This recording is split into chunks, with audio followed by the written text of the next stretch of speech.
go to that real quick. That's my.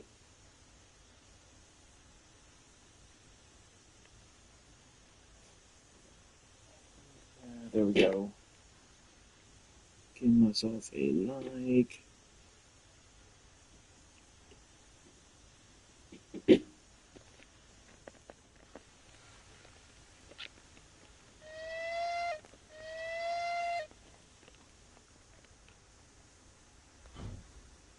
Probably should have sold those to the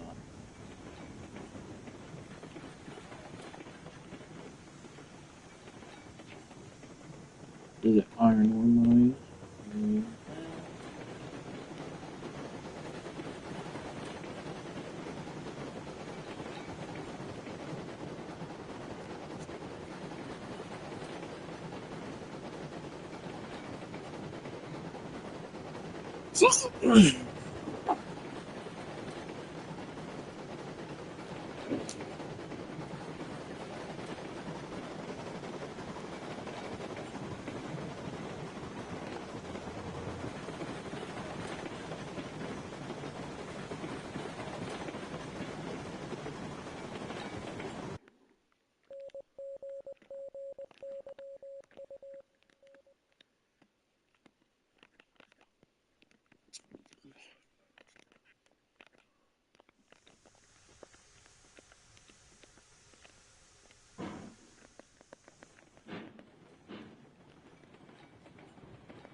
Okay, so I'm going to switch you to there. Switch you to there.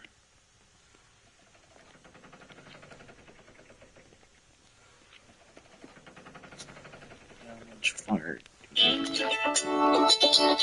Hold on, chat.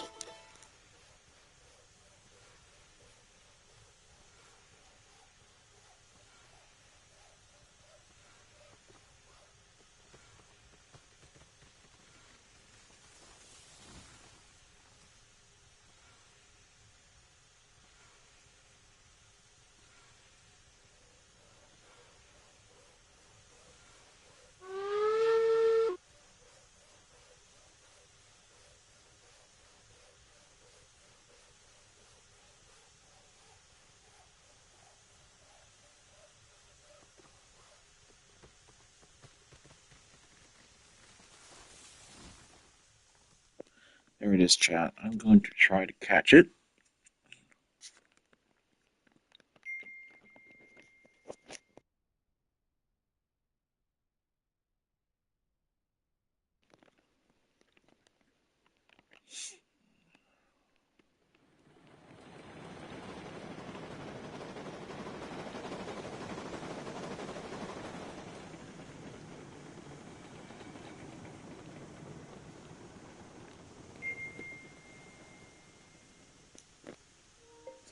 It was good, except I'm 20 years old.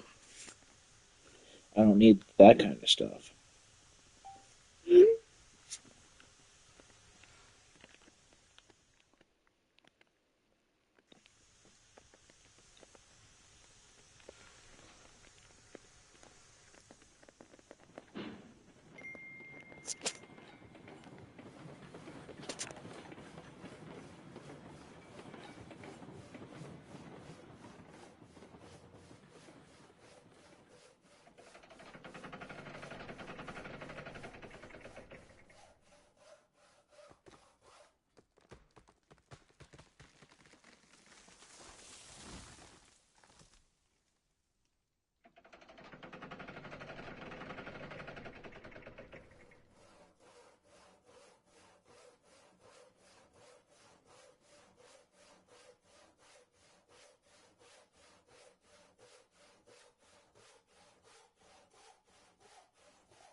Sorry, Chad. I was talking to one of my friends. I'm also going to be back in a little bit.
sorry about that.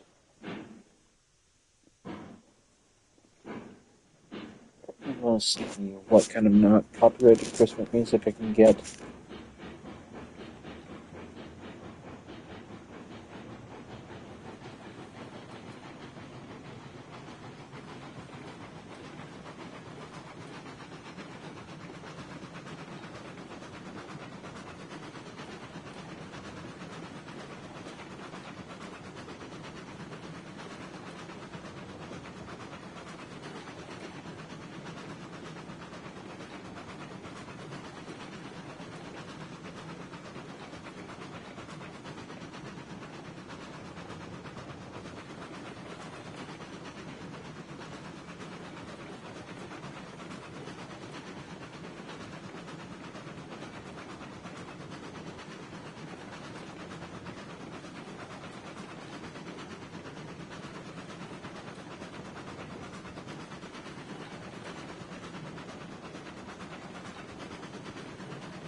Okay, chat, we're going to look for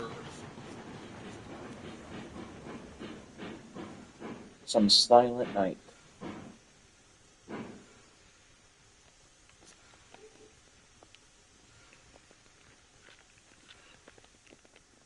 Keep going back and forth, back and forth. Sorry about this.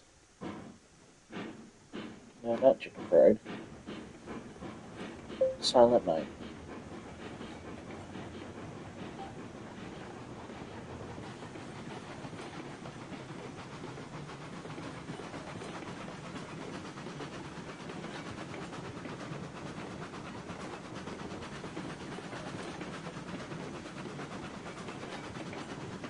Hold on.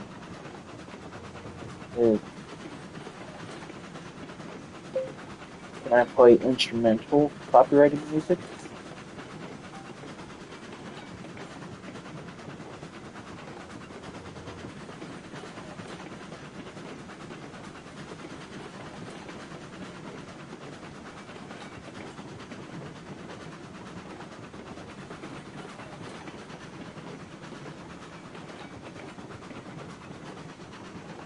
So technically I can play music on Twitch live, right? TikTok live, right?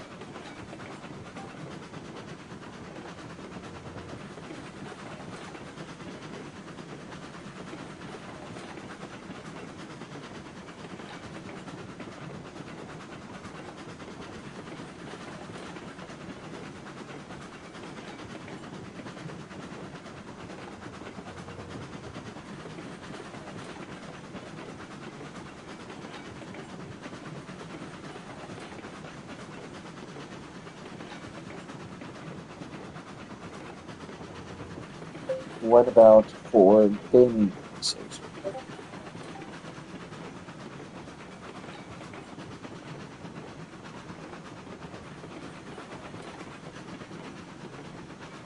But I know I can't live stream from my PlayStation on TikTok.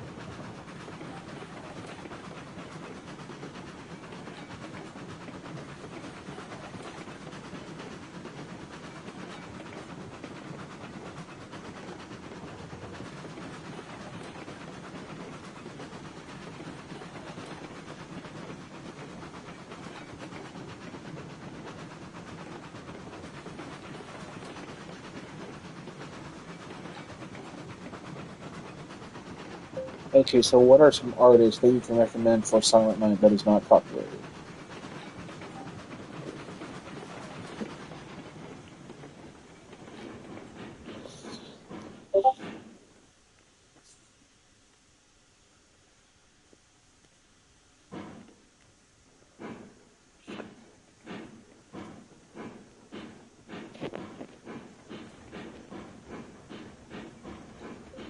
Okay.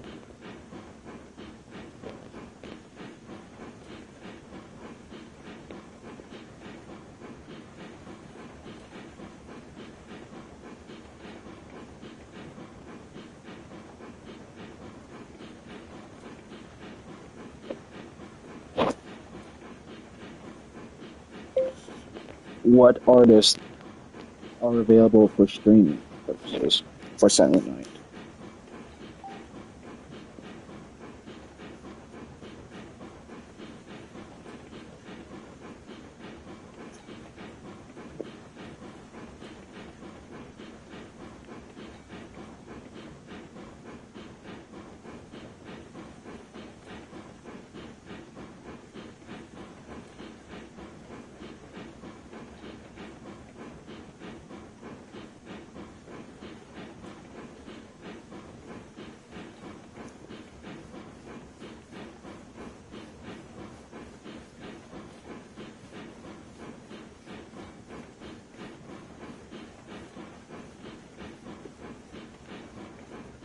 Sorry, chat. I just want to put. Yes, please.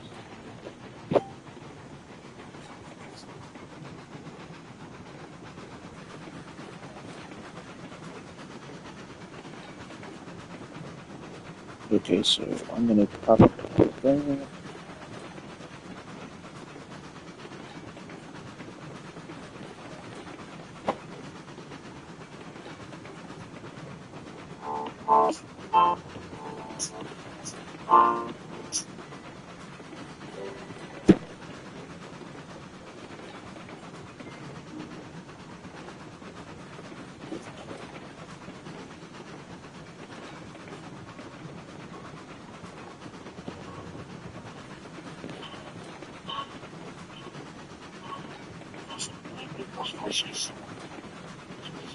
Yeah, it's not what I expected.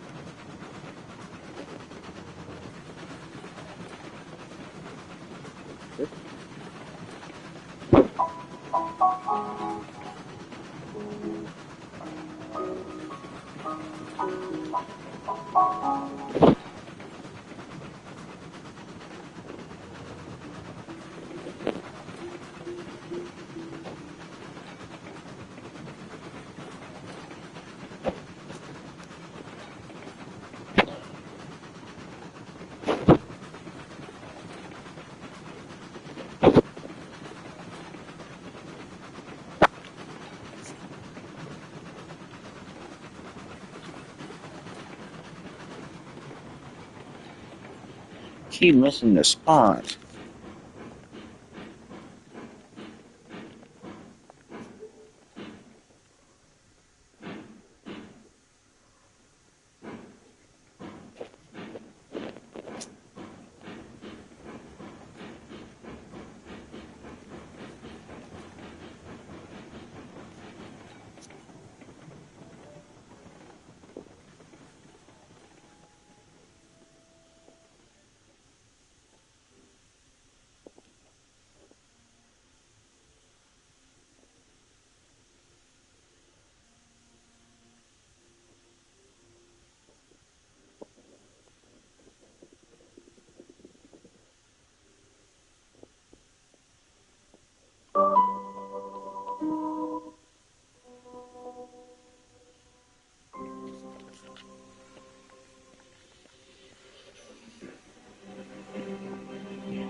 No.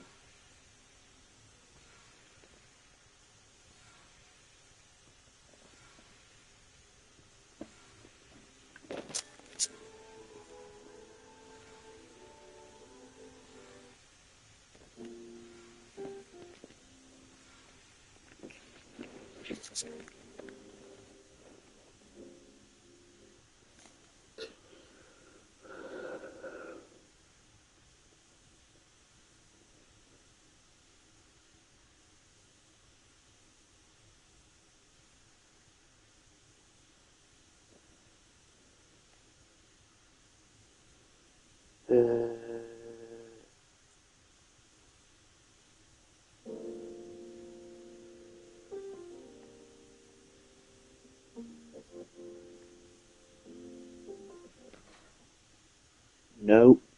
Let's just hold on. Let me see if I can't play.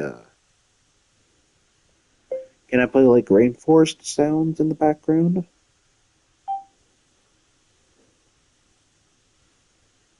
Okay.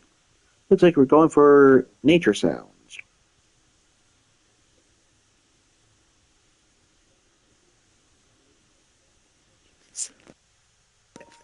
Evan, John, you got the game. Congratulations. For nature sounds.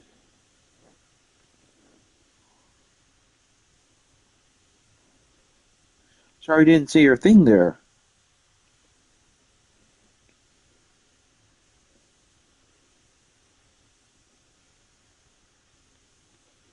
Design and 3D printed swivel nozzle can actually make this RC F-35 take off and hover like the real jet.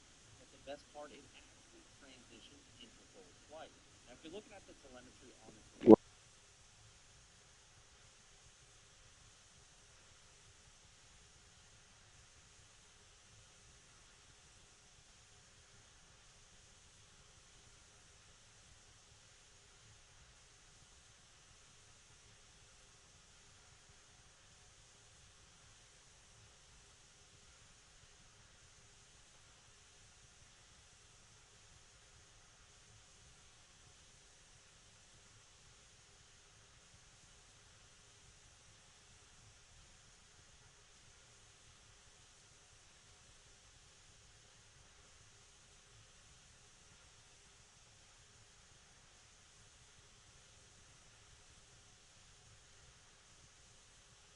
looks like we're going to play campfire.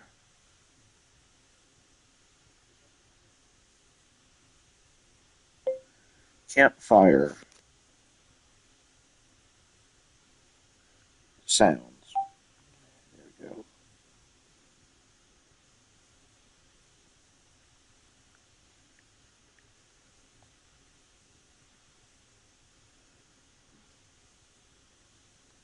Let me introduce you. Come on, stupid shit.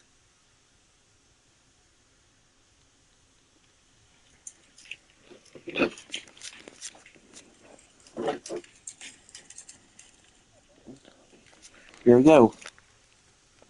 We have no firing you. We do, but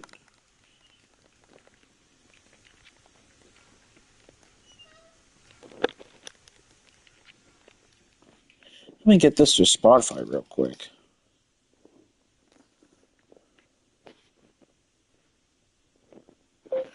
Spotify. No. Campfire sounds 24 hours.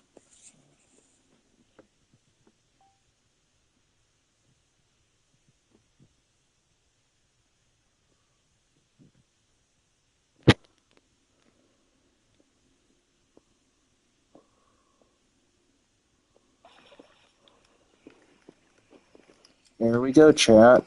We're gonna have to put this to the TV, the PS5.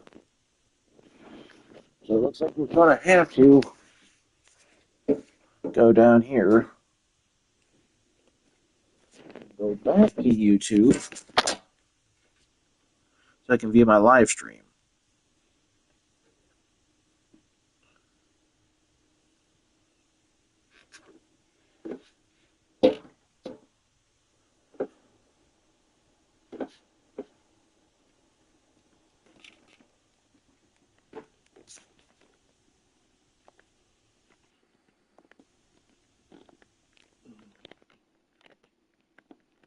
Let me check you.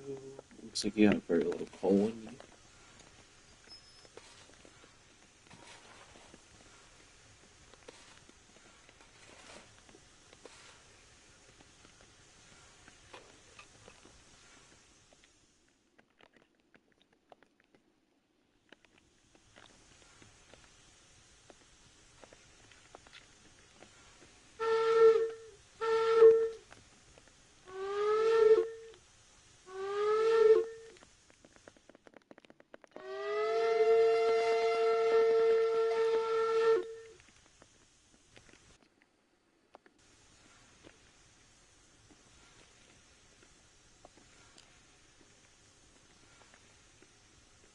Hey, turn the audio down.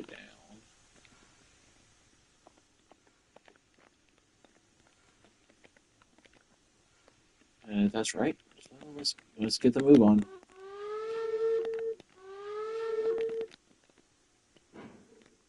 Not reverse, forwards.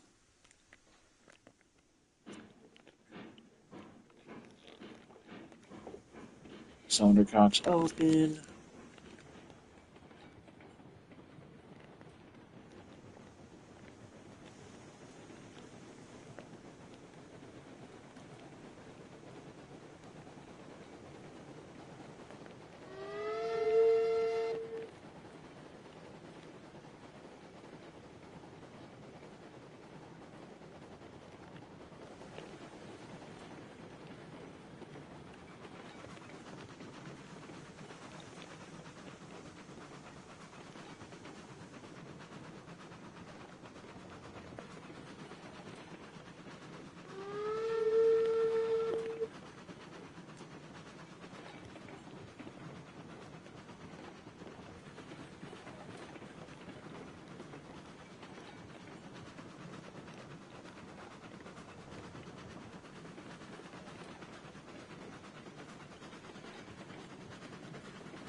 Snack.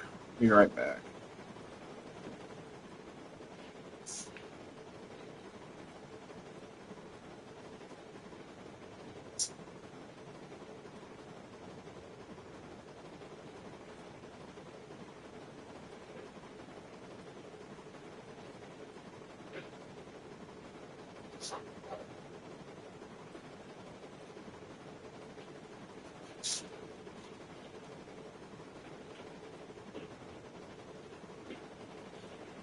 I'm back.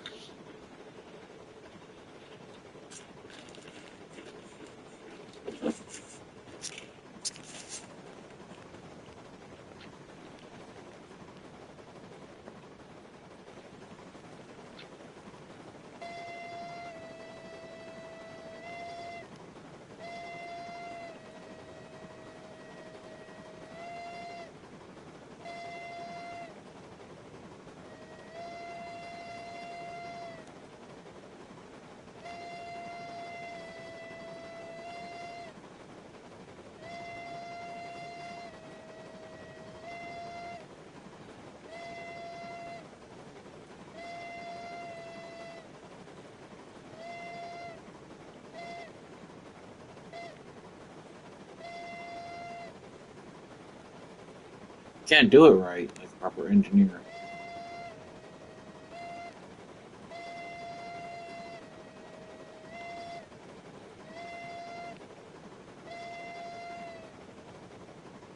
Can't get the last one right.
Oh,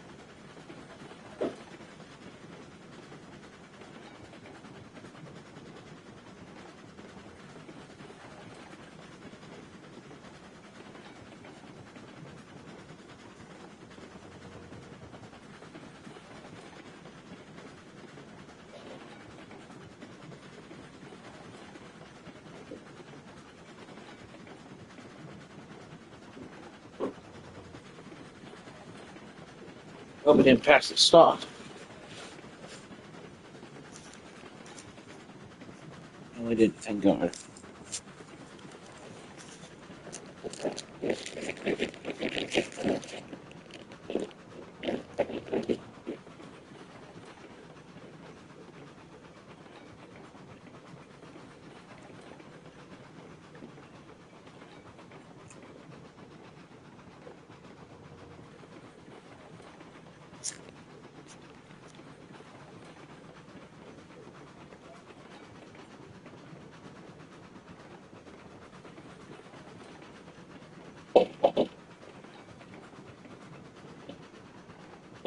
Whoa. Time to set it on my phone stand that I made out of Legos.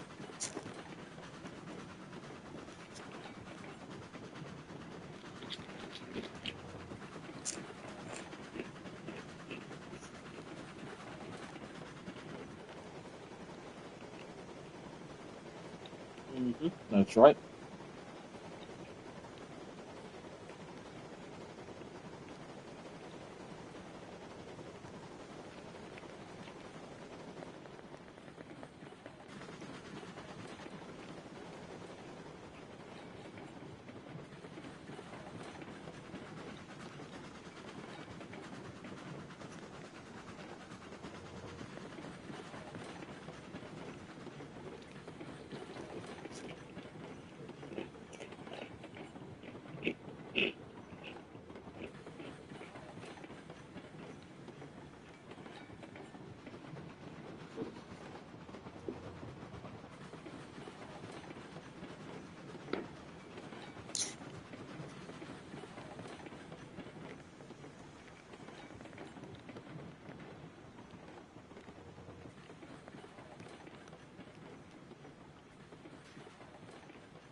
Okay, so I can get more log cars, either that or get more of those.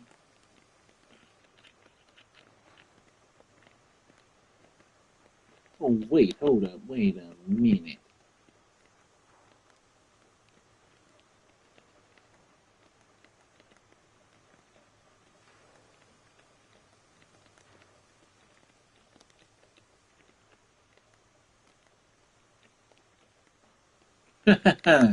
Didn't know you had that.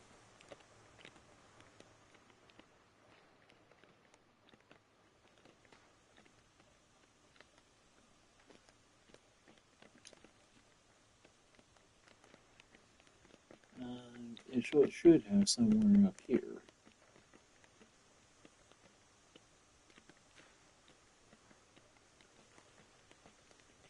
Trying to find to see where it is. They're just at those ginormous things.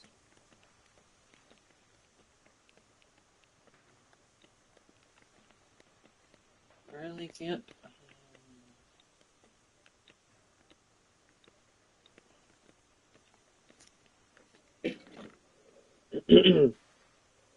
Chat, hold on.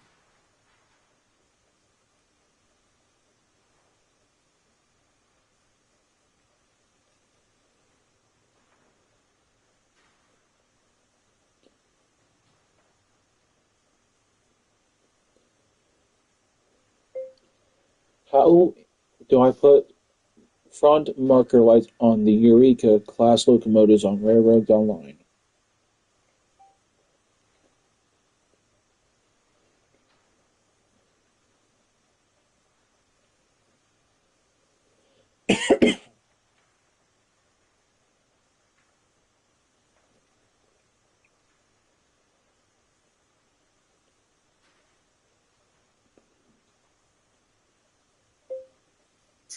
Well, for the second engine that I have for Railroads Online for the Mesa Plains pre-laid map, the second engine can have front and rear marker lights.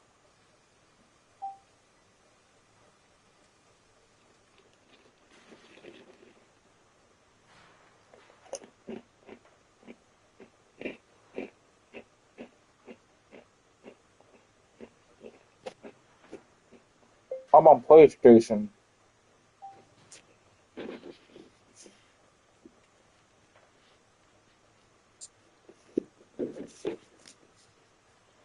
It's the 0-6-2 tank engine.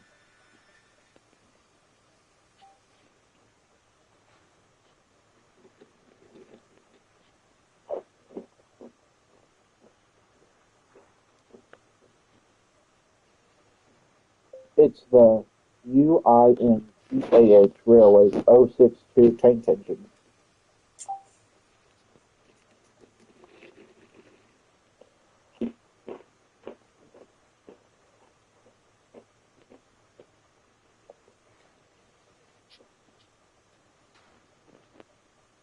Just need to know why the Eureka doesn't have it.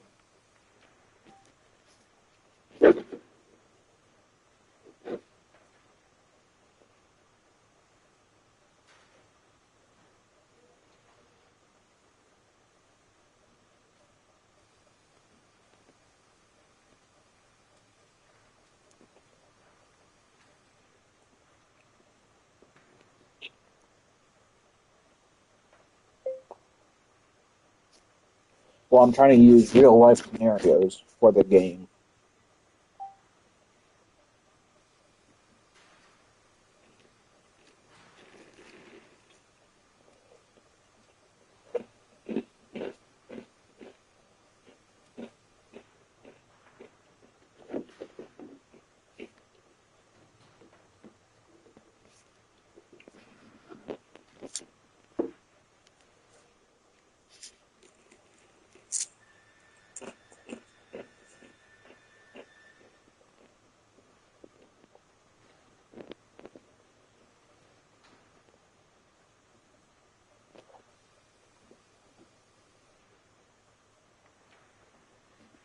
No.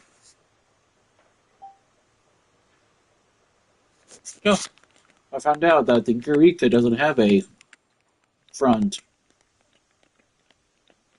bracket for.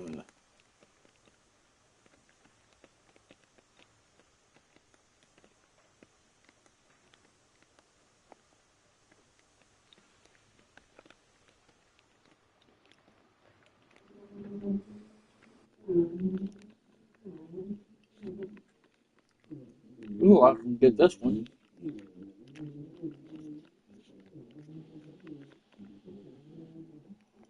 We're gonna try to get this one.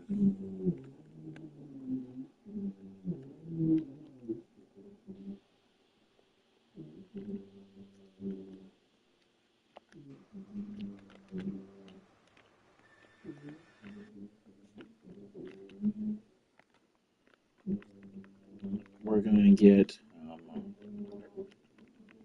some of you. You know what? Can we afford the boxcars yet? No, that's level 5. Freak.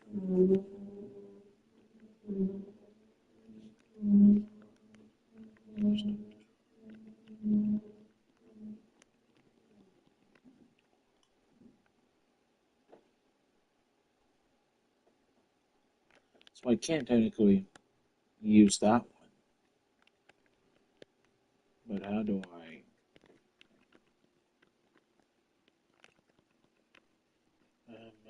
We're just gonna get. Uh, no, we're not gonna get you yet.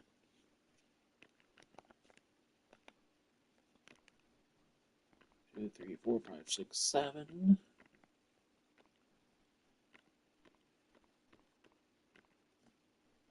We're gonna get four. Um, of course, they all spawn over here.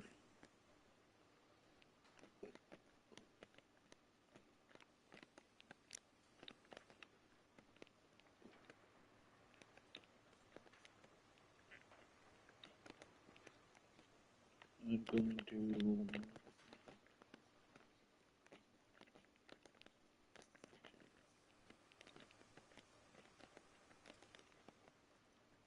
bring in these all the way over here.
Oh, bird, bird, bird, bird.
Clear to proceed backwards. Roger that. Gotta take the brake off first. I took the brake off.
Clear to proceed backwards.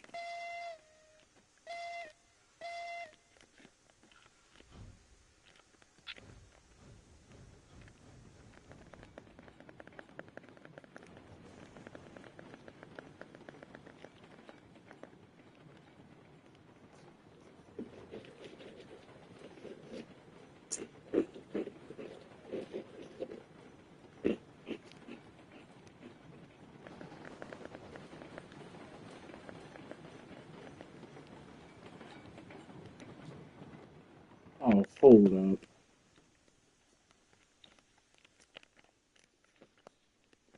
It's ridiculous. It was right all along. I shouldn't have rearranged them.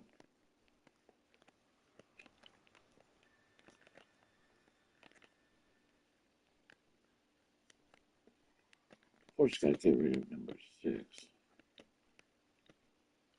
Oh, wait, nope. I don't need to get rid of number 6 because I don't have another number 6 on this.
Oh.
Probably should get 100 core wood in there.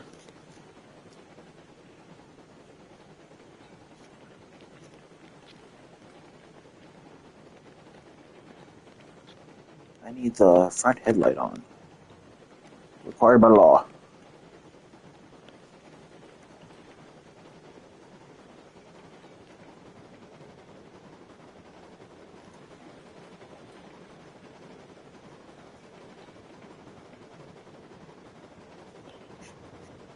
Hold on, I'm gonna join a Discord call so I can share my screen chat.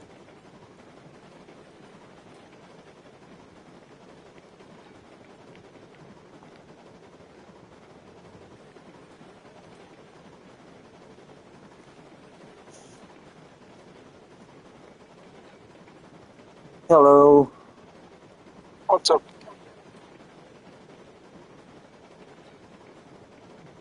Huh. For some reason it says you're on the PS5. It says you have a PlayStation on my end when I'm logged in. Yeah, it says I can add you though. This Game with Friends 5.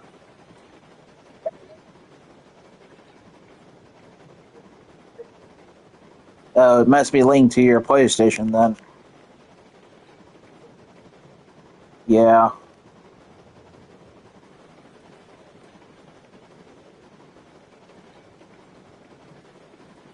Yeah, I do.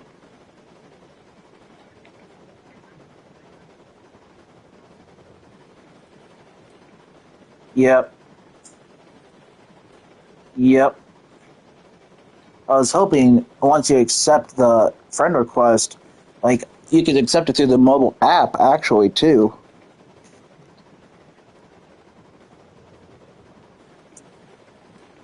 Oh, that's not good. You would have to hit forgot email or forget password, whichever the one, and it asks you to type. It will send you a code and then do whatever it says. It's either if you forgot your password, hit for when you try to put your email in, hit forgot password, and then it will direct you from there.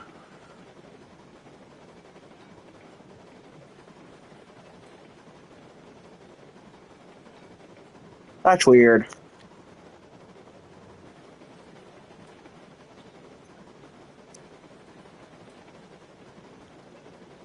Yeah, yeah.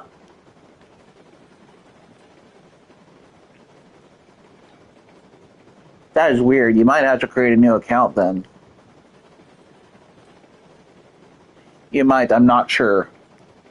I would ask whatever phone you have. Ask whatever AI it has.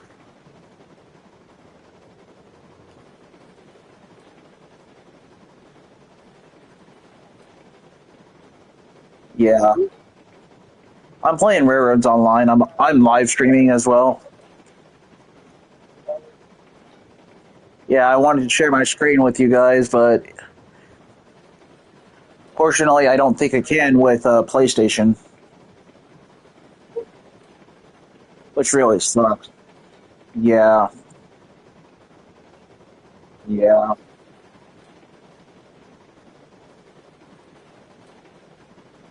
yeah, yeah. True.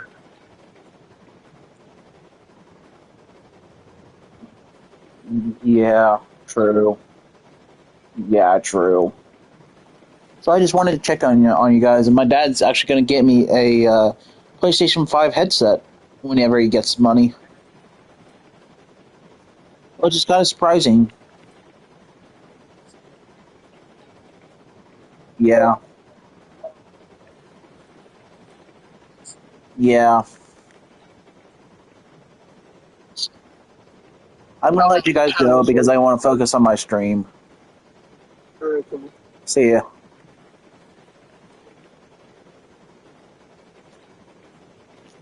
Sorry about that, Chad, if you heard that, but I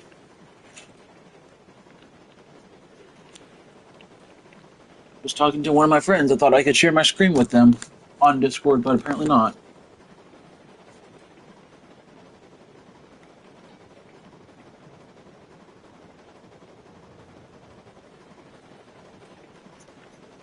You need to put some more coal in the hole.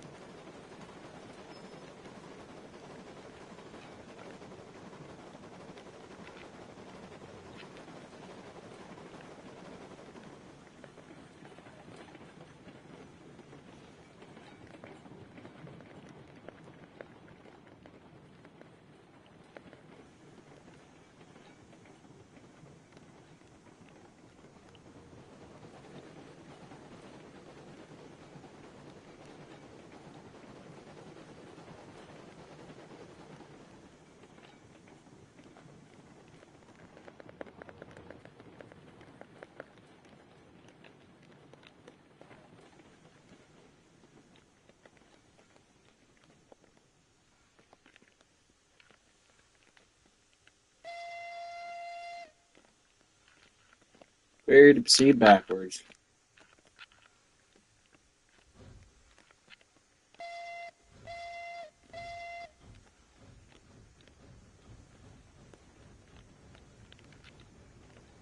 Oh, the air compressor was in here. Bloody hell.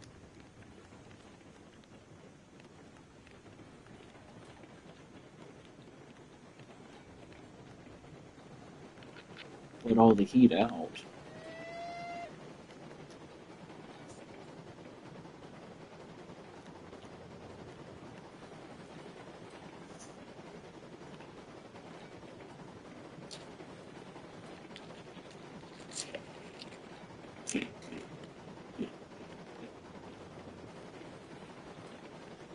So how is everybody doing today in chat?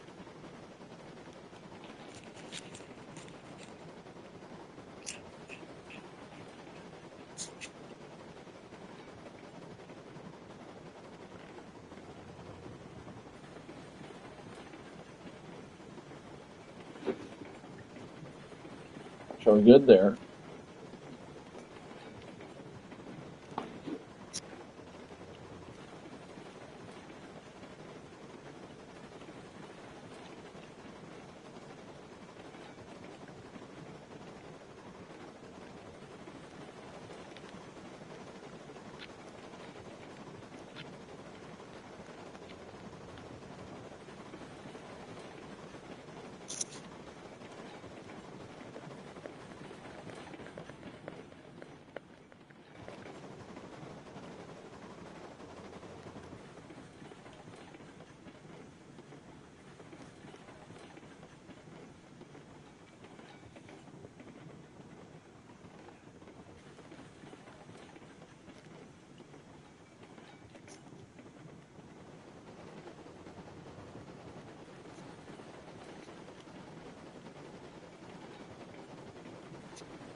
We still have water left in the tank. Well, that's good.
Wow.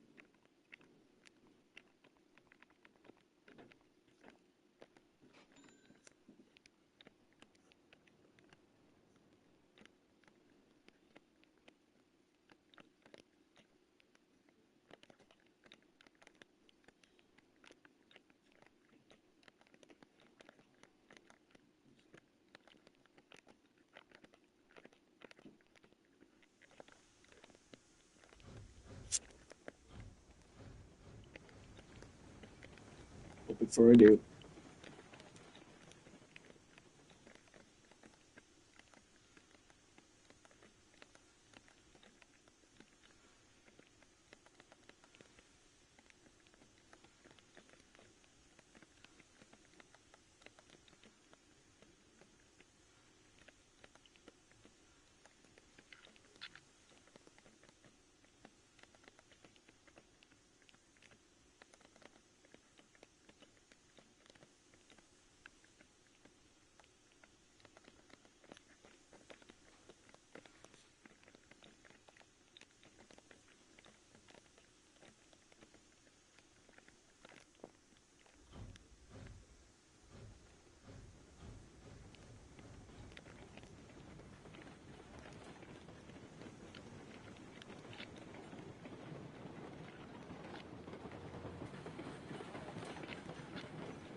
Oh, great.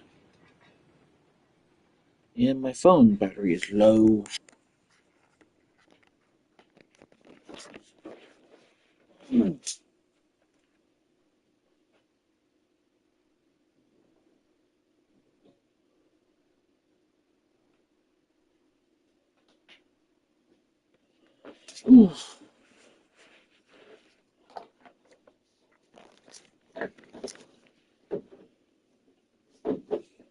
You need to unpack my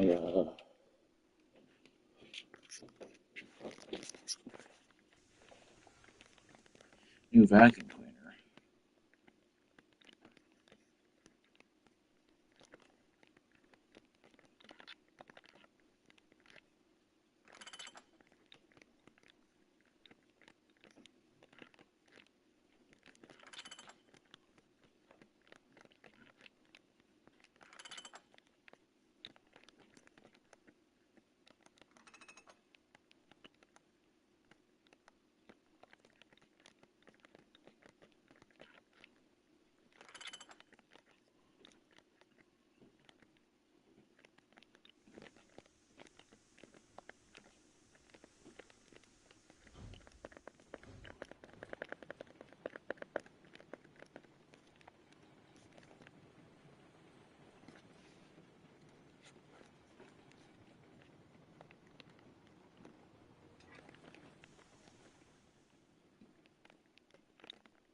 You got the highball.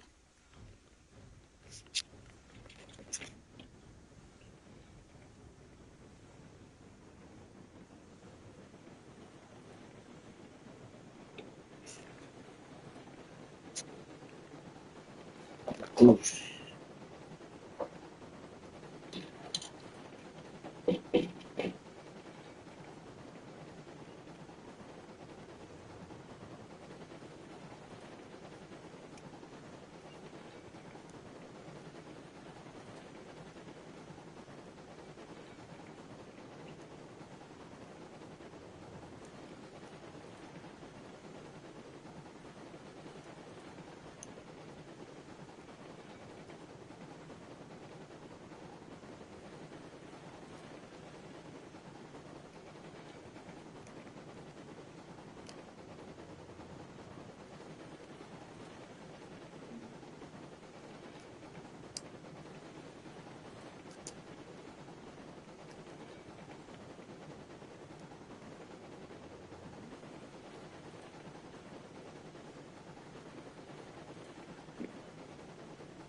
Trying to fix my uh, tripod stand for my phone.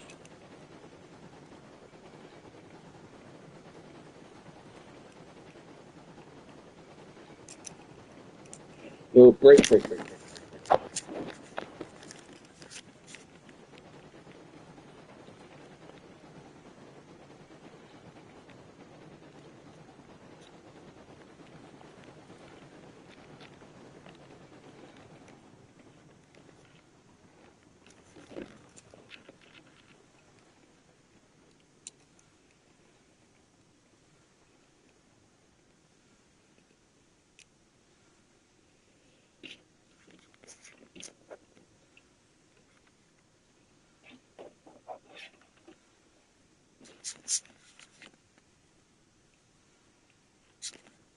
Okay, so we need to probably Did I not turn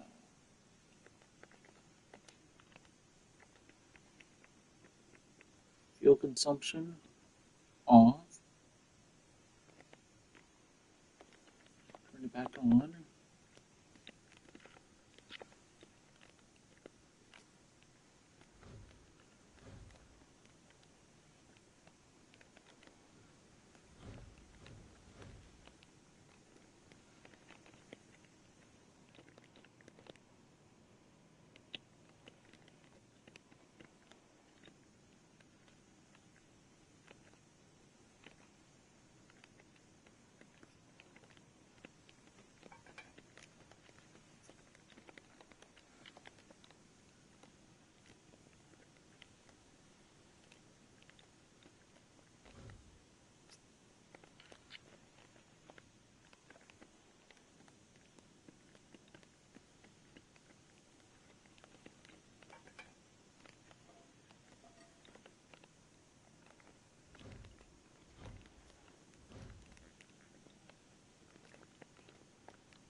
Should probably fill it with sand too.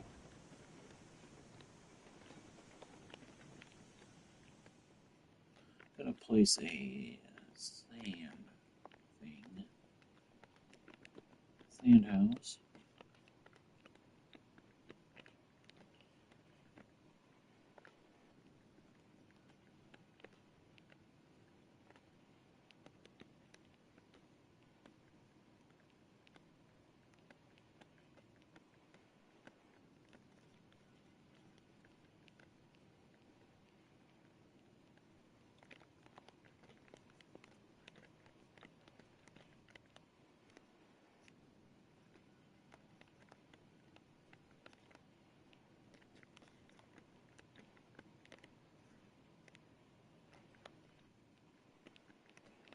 Well, looks like I messed up on that one.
Is seriously colliding with something right here?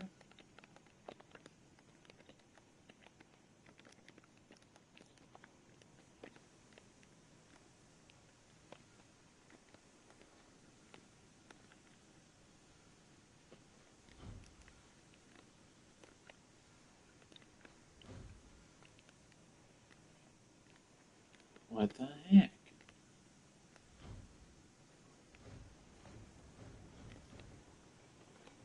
Well, I see why. Because rails are overlapping.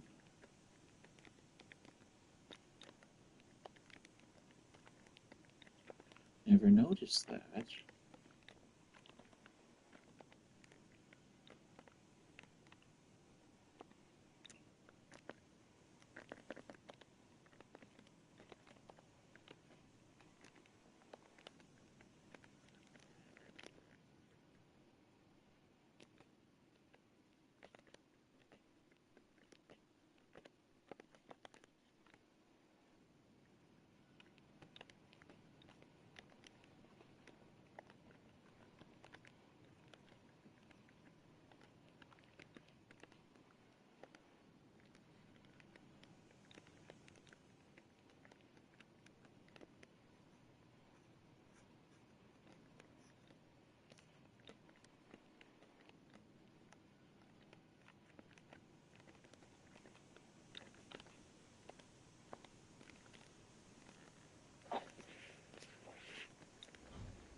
Looks like we're going to be waiting here a while.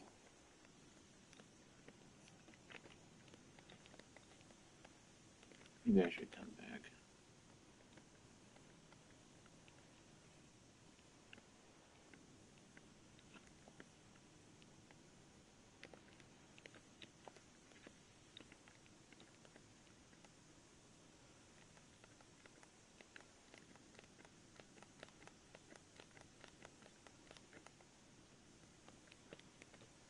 Of course, it's not close enough.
You spin me right around, baby, right around like a record, baby. And not time for that.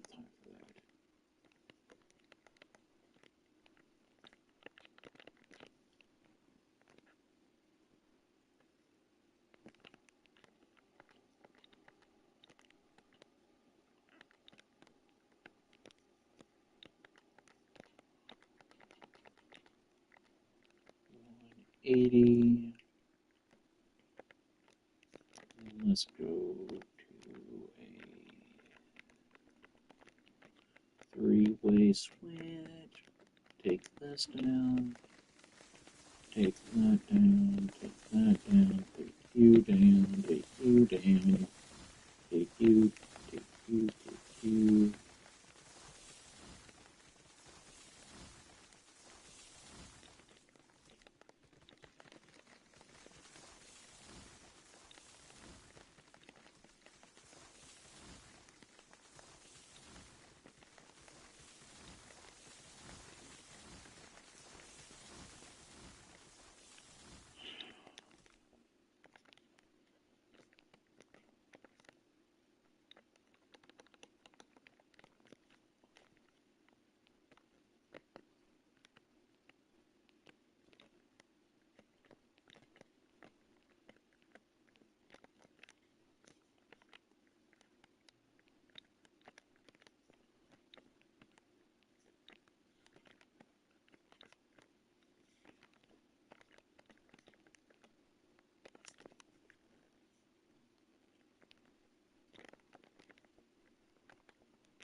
You know what? I'm going to get rid of this three-way switch.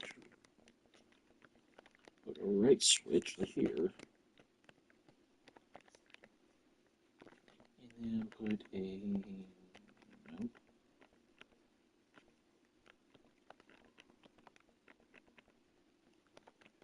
Roundhouse.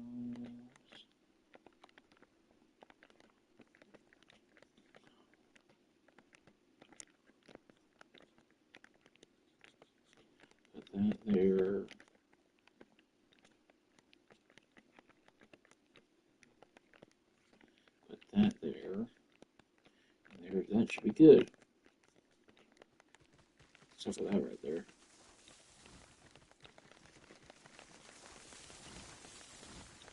Trying to clear as much obstruction as possible without getting any wreckage.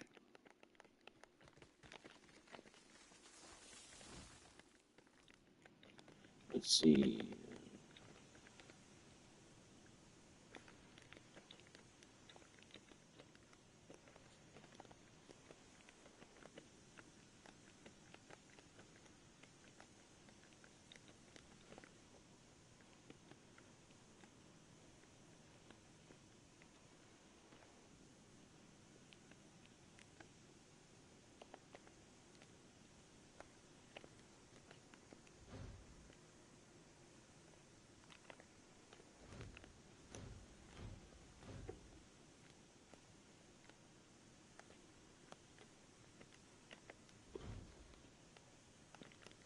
Trying to fill this thing up with sand. Proving really difficult.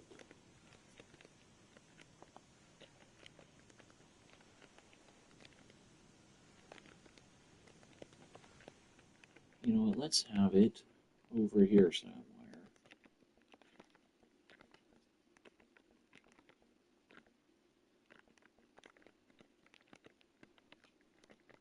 Yeah, that's more right.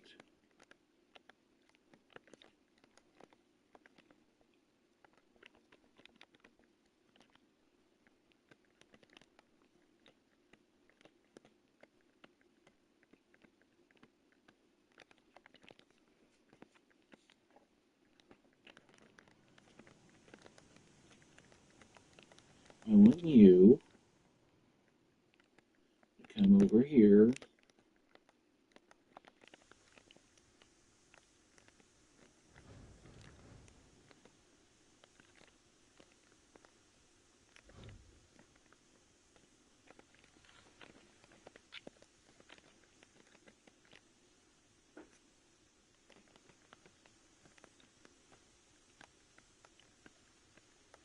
Crap, I got it way too close.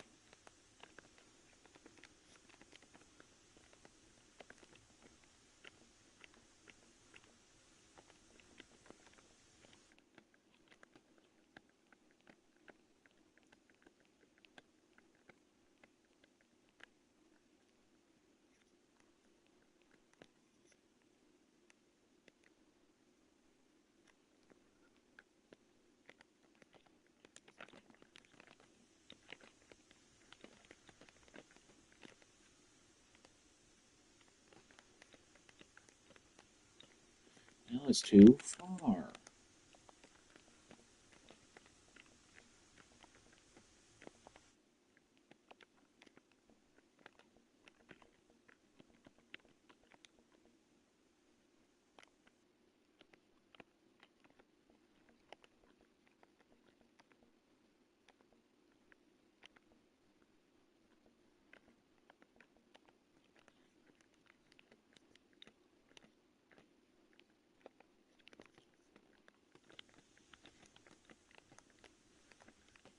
Probably way too.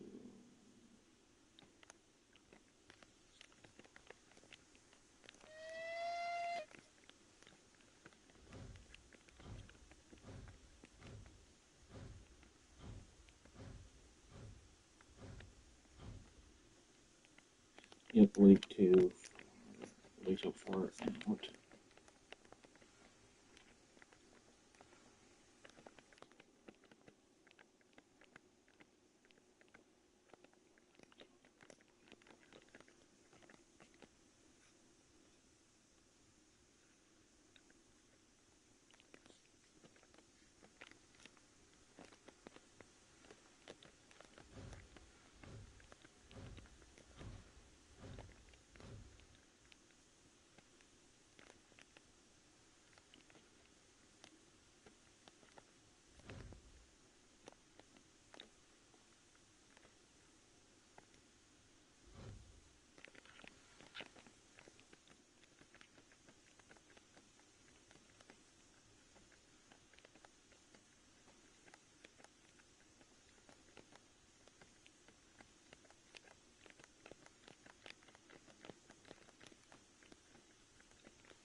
I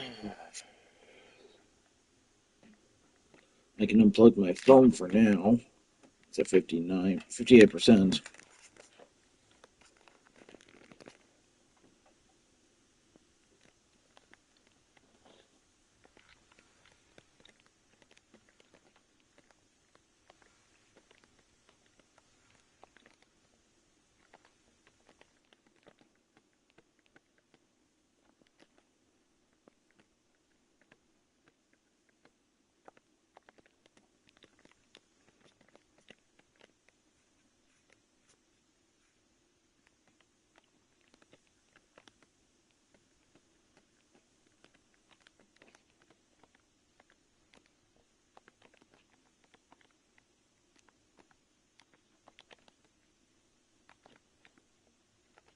Damn it.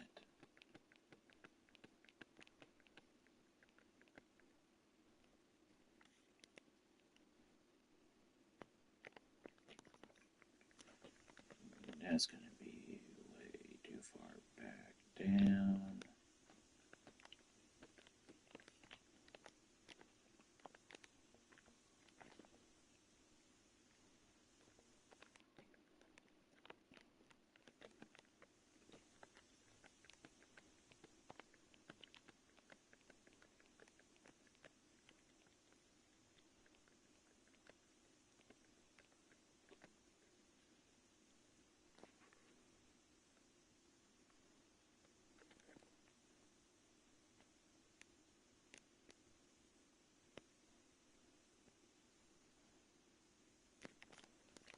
Hopefully that works.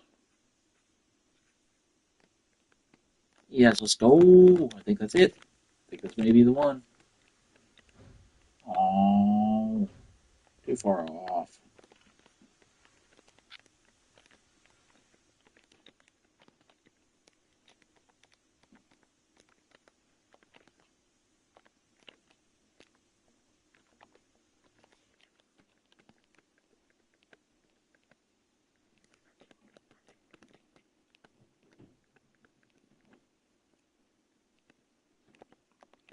Hopefully that works.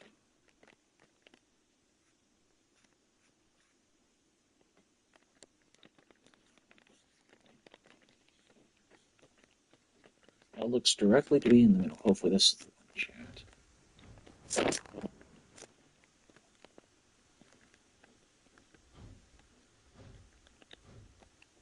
Yes, that's it. This is the one.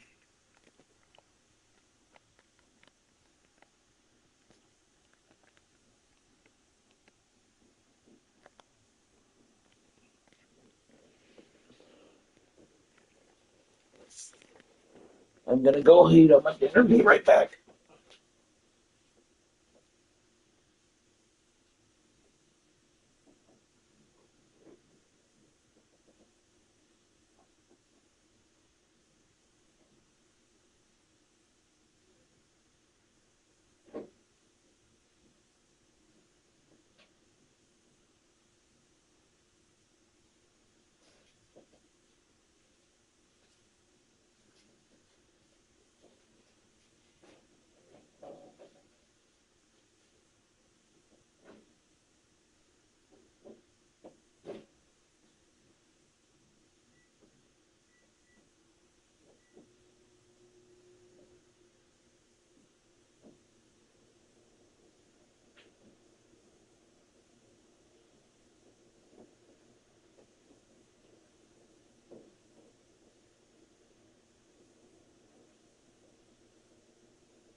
Oh.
Well, crap.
Hold on.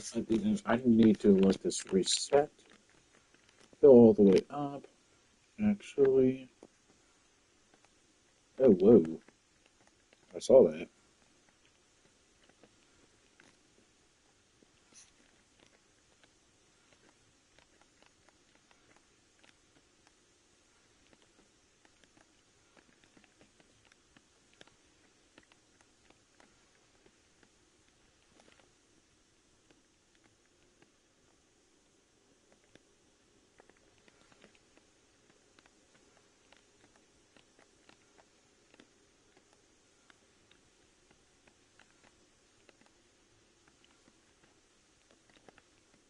Oh, there it goes. There it goes. There it goes. There it goes.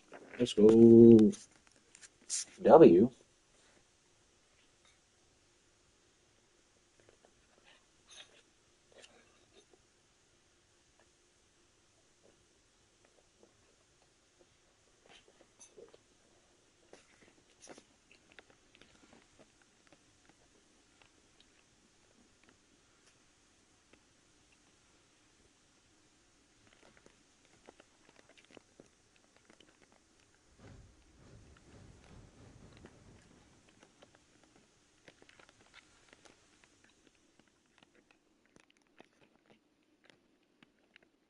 I'm just gonna let that thing to set so I can.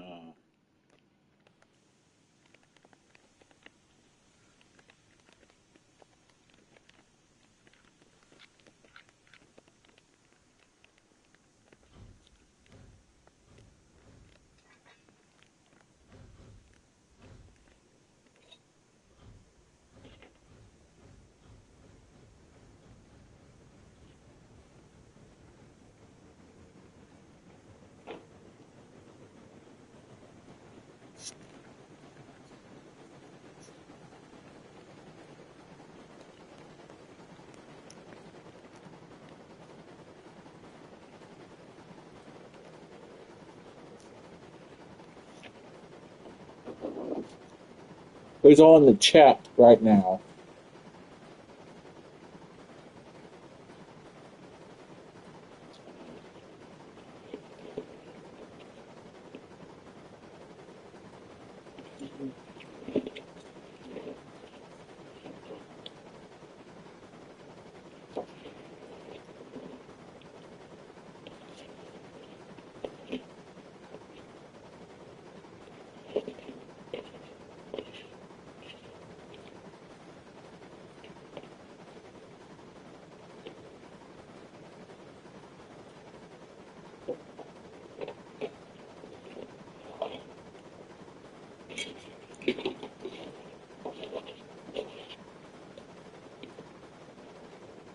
Can you all tell me who's in chat right now besides me? Because I know I'm in the chat.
No, I didn't because I went to go check on my mom.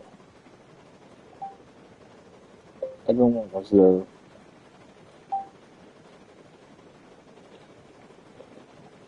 At least her, Ava, and Zoe.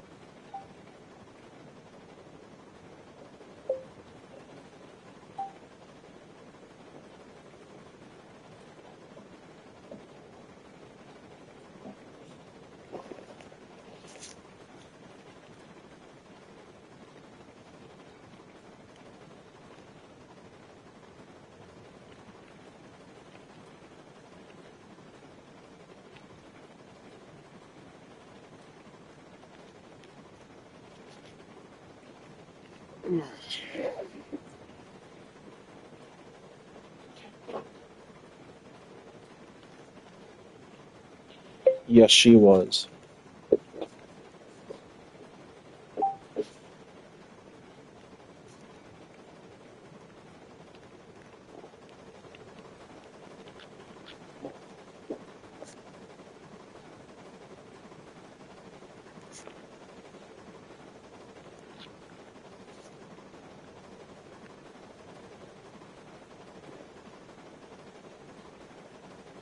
Sorry about that, Chad. I was talking to my grandma.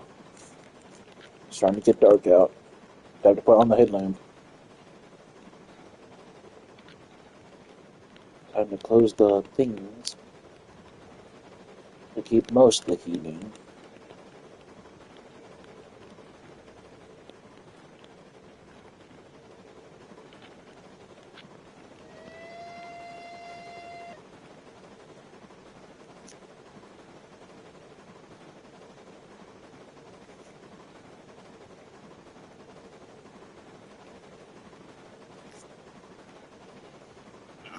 Let me just sit on the couch real quick and just put the foot thing up.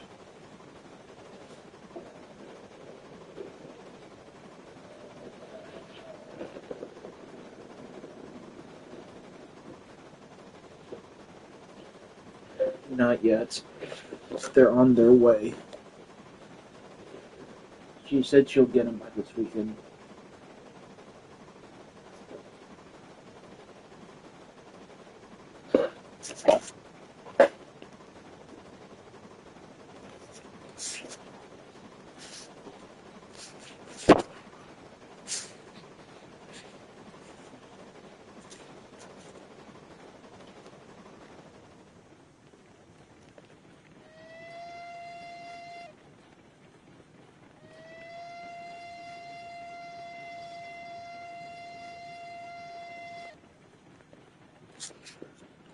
Yes, I did.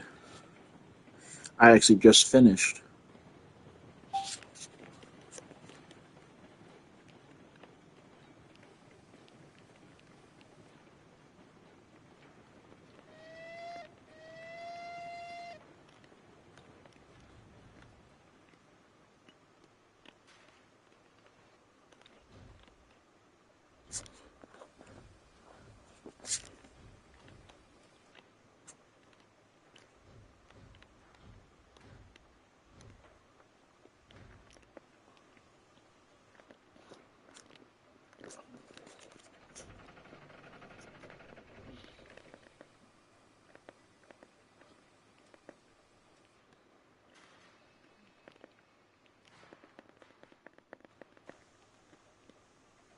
Okay, so I have nothing in there. We should probably go back.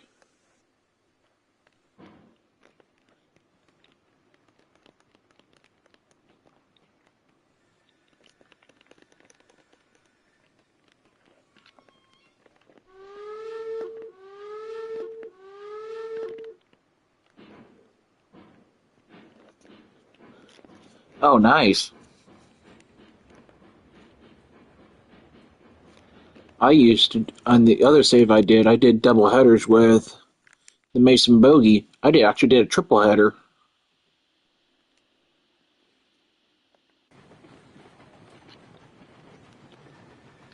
Cylinder cocks are a must.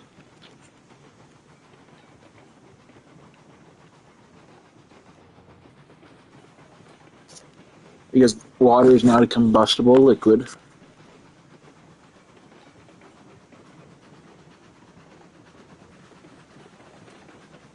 Or a compressible liquid.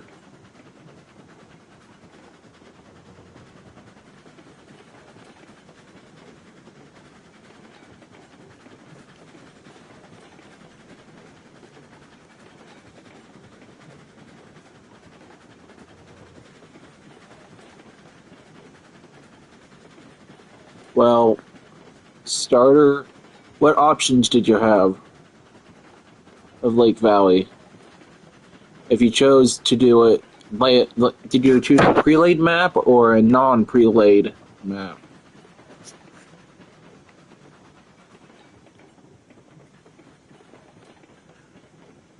Oh, and let me look it up.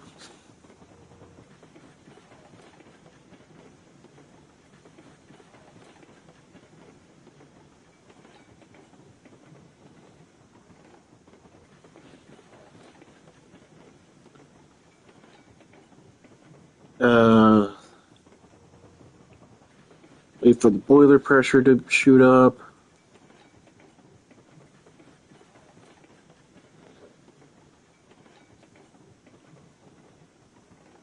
Discord. So promo. That turkey. That the stuff we ate last night.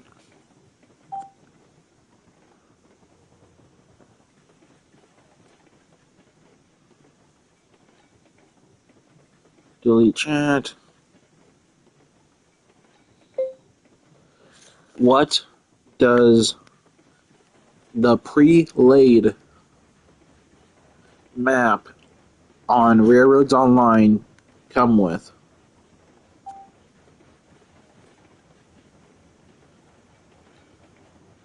On Lake Valley, what locomotives?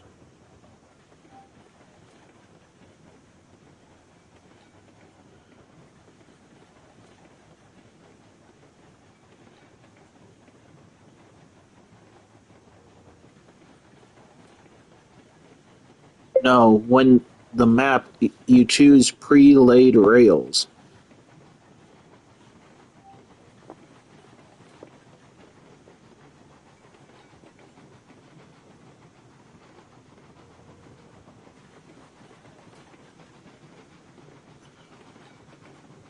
Hold on. You know, one of my viewers is doing a double header with 2 locomotives.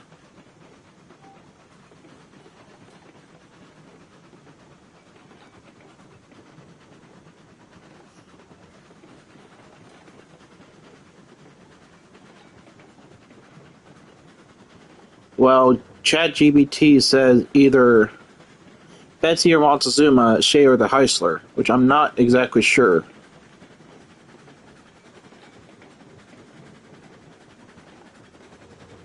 I'm gonna have to go check on that myself. Save game.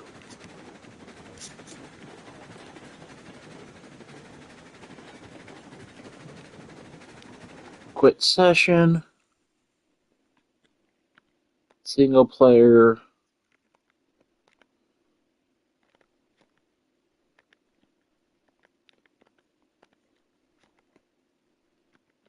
One is a 260. Okay, that's why I'm doing a test save.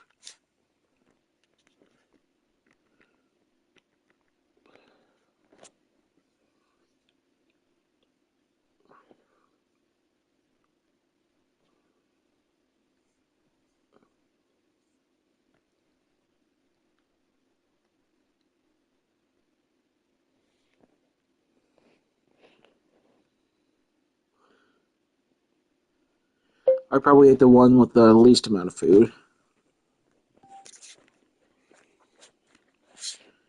But it still filled me up. There's a 240. That would be Montezuma. The 240. That's why I'm going to check. Is one a wood burner and the other a coal burner?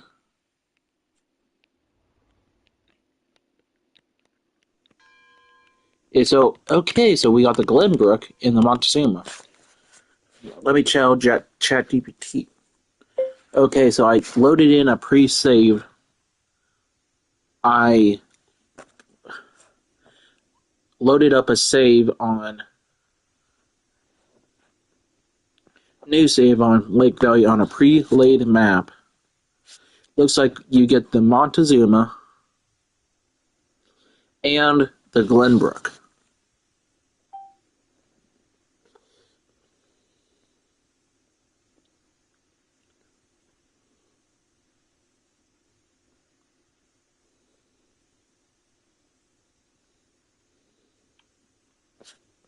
Okay, so these are the 2 engines that you're talking about, right?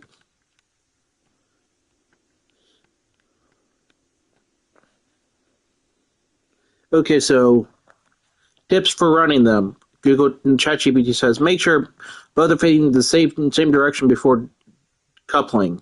Start on gentle inclines first and get a feel for the throttle. On steep grades, the Glenbrook would do most of the heavy lifting. Keep an eye on the fuels, wood/coal for both engines.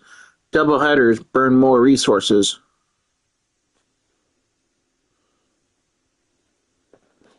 Just to confirm that with you, okay?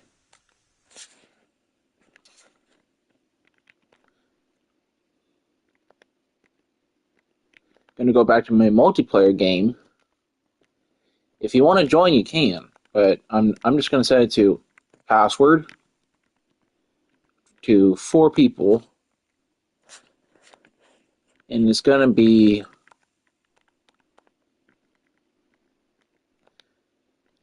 If you want to join,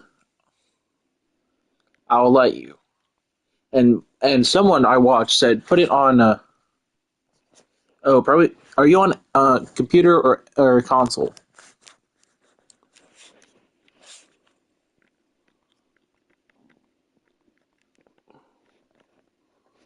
Because if you're on console, you have to get either the Xbox Game Pass or the PlayStation Plus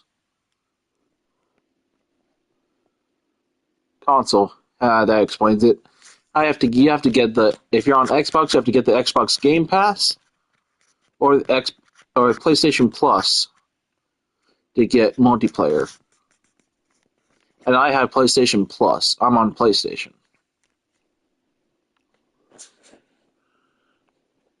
Nope, one of my subscribers viewers needed help uh, def- defying describing the locomotives.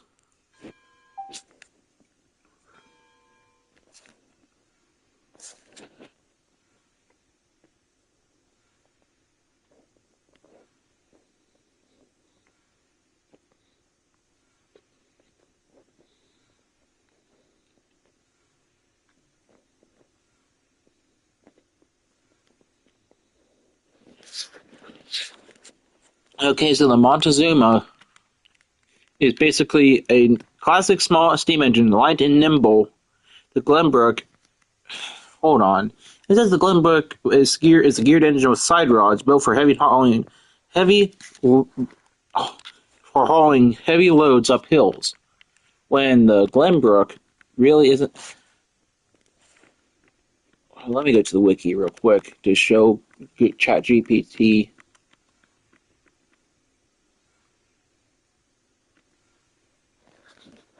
I need to go to the shop.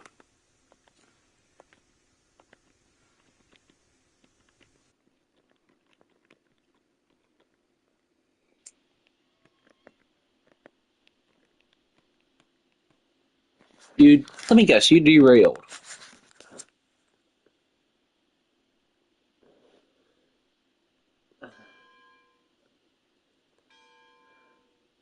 The Glenbrook is a 260.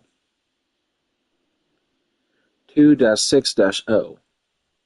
It's not geared, it's a direct drive steam engine.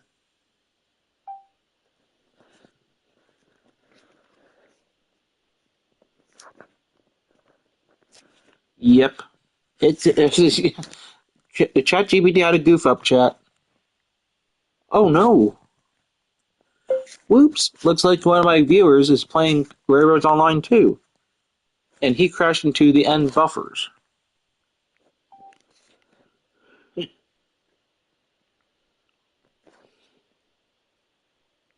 you derail too?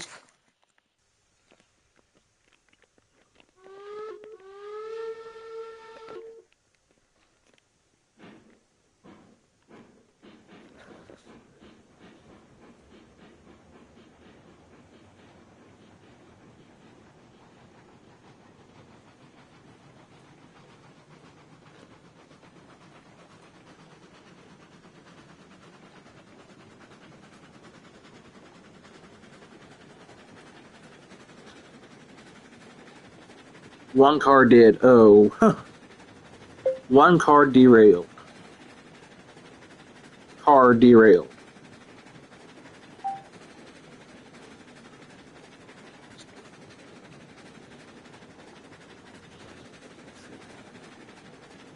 He was probably going at full speed though.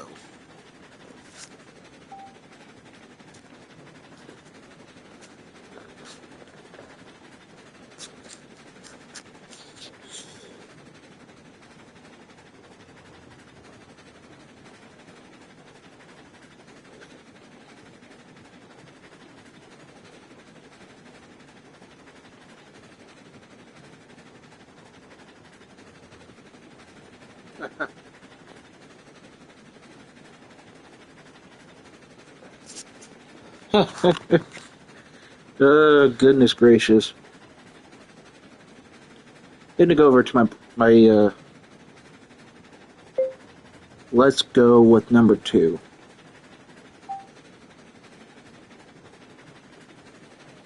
Of course. I was going to go back to my,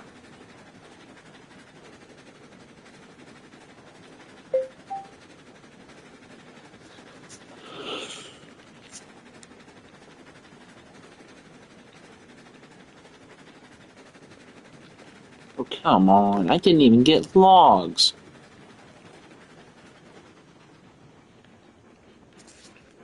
Looks like I pulled a mistake, too. I'm on Mesa Plains, and I forgot to get logs for the sawmill.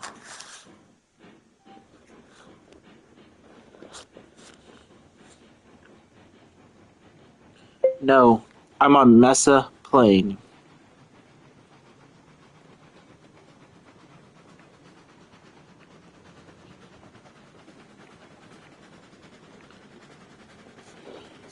Pre-laid map.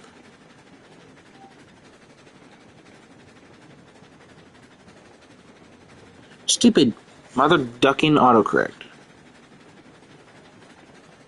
Stupid mother ducking autocorrect. I meant to say pre-laid.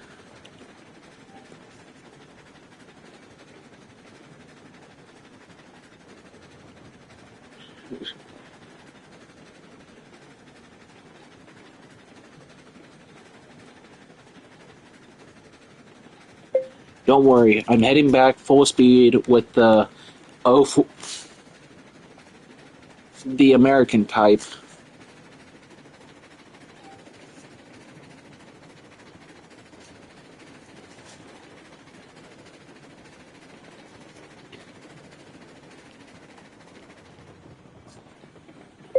Yeah, except that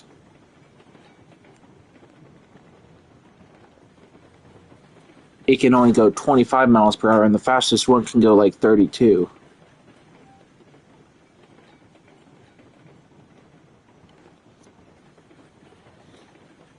I believe, if I'm not mistaken, it's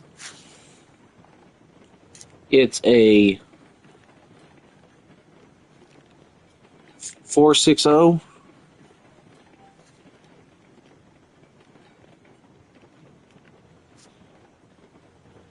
Let me go to the wiki real quick.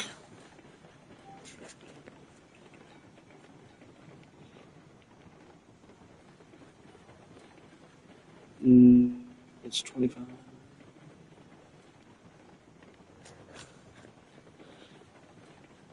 It's the D and RG.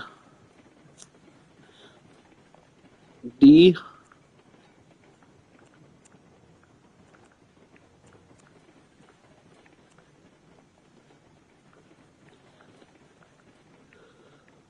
class 47.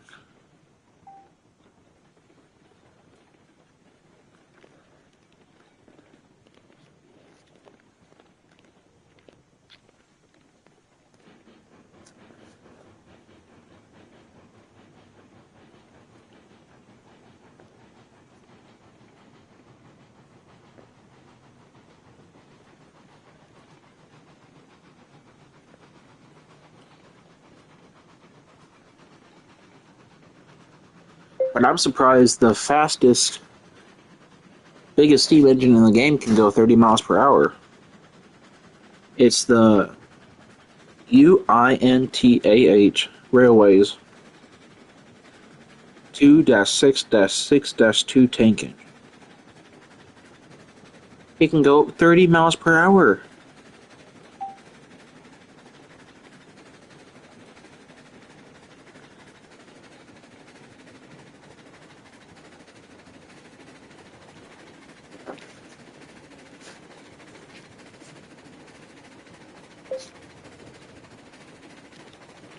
According to the wiki, it said it was supposed to go up a 7.5% grade and a 60-degree curve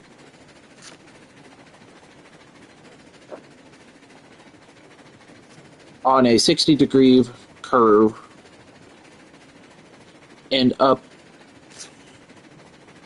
curve on a 7.5% grade.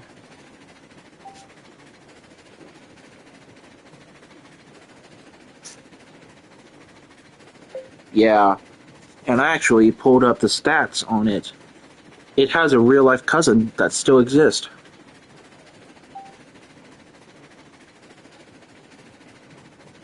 It's the Black Hill Central Railroad number 108.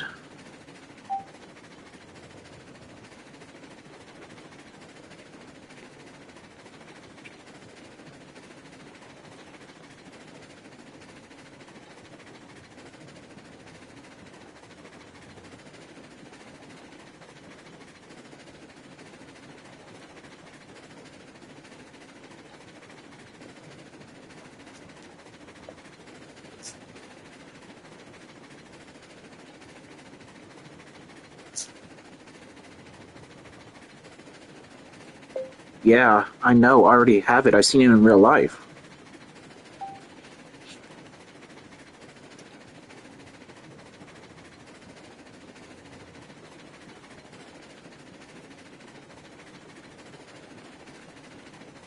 Yeah, but they're both cousins. The one I'm talking about in real life and the one in the game are cousins. His cousin is because one because they were both built to different statuses.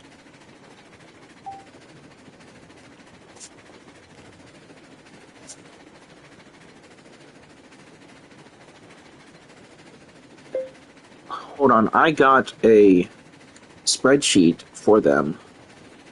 I need to write everything down and then get back to you. Oh, let me find the pen. That was sketchy. That was sketchy. That was sketchy. Oh, oh shit. Oh shit. Oh shit. Oh shit. Oh shit.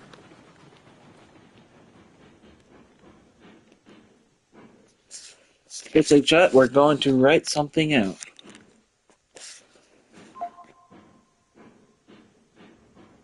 For Chat GPT, if I can find a pen. Hold on, let me find a pen. If I can find one. I maybe have one in my coat, but I'm not sure. Which I don't.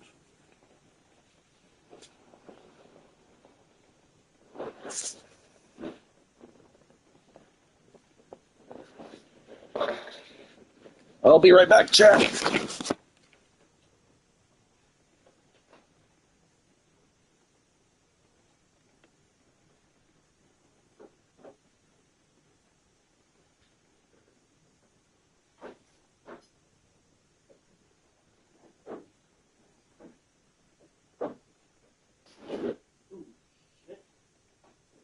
That's not good.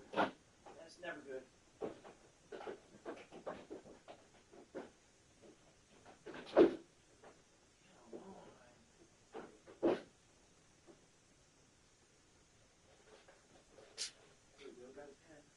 That one doesn't work.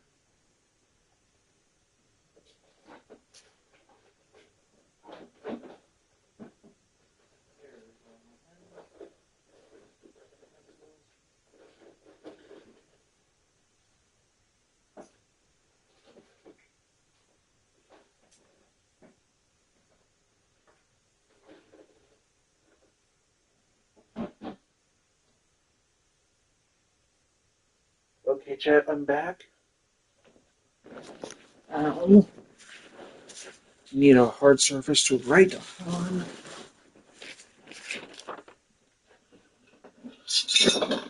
So,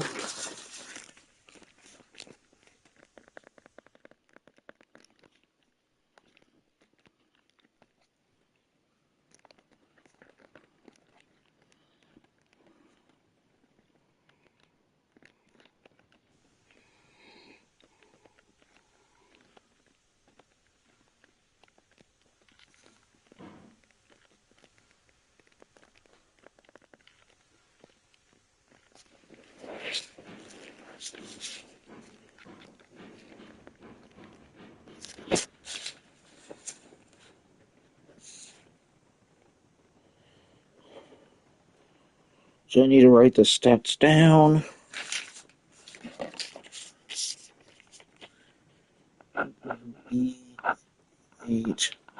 C is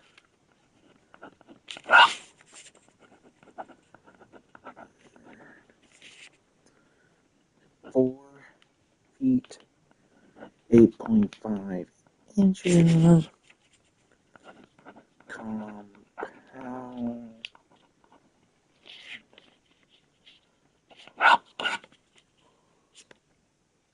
tractive effort 35. Nope. 37,500 pounds LBF.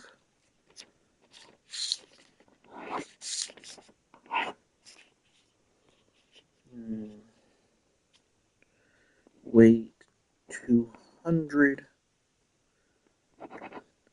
to 20,000 LBS. 200 PSI.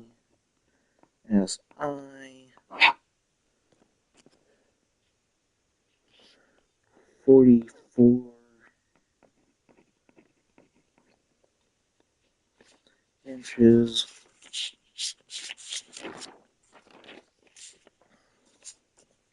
But we're gonna write it like right here. So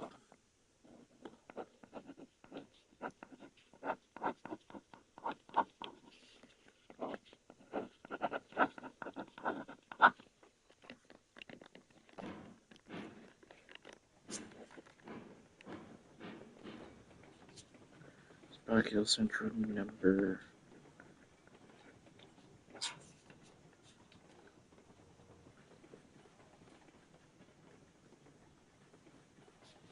Okay, so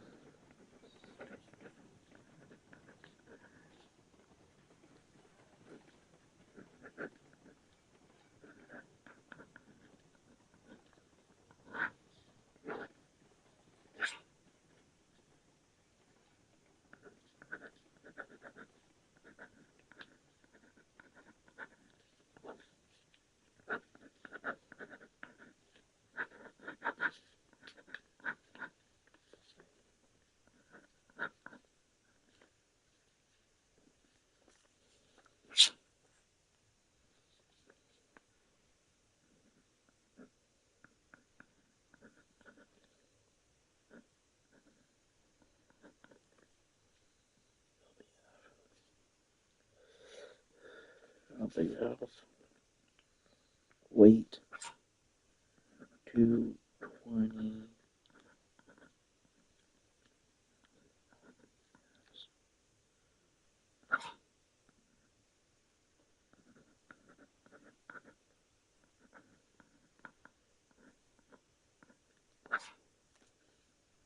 44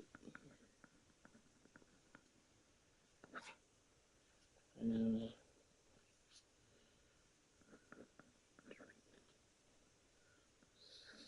17 by 24 LP 26 4. Okay, so we're gonna go with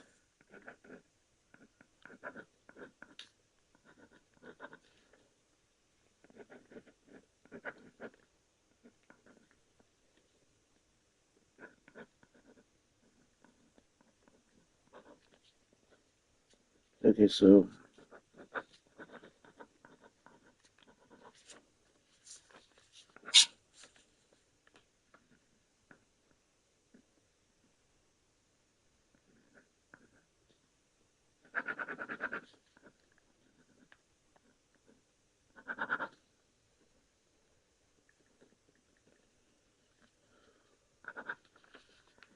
three feet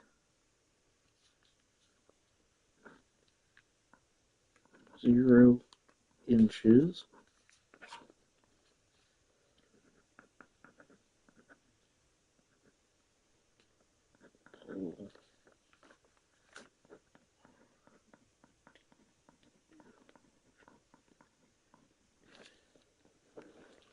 articulated 42,000 LBF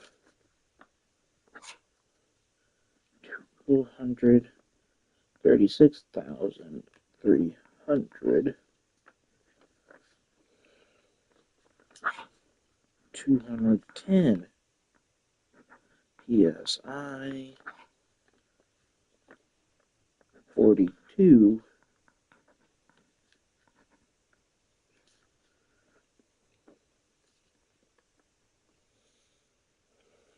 and then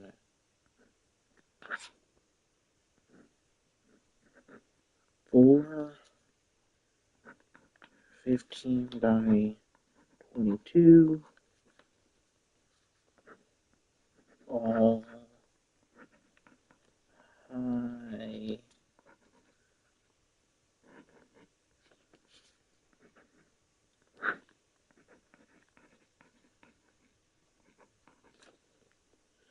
Okay, so let's get back with ChatGPT for a bit.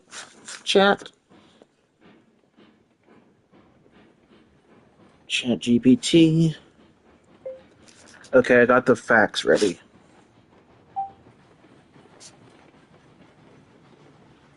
Facts. FACTS is what I meant.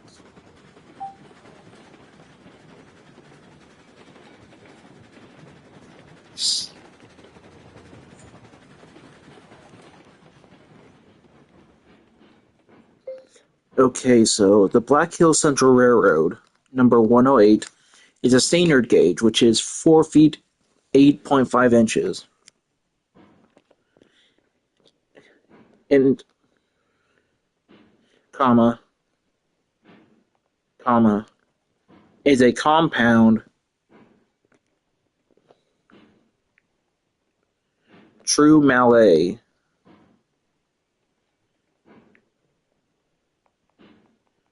mallet.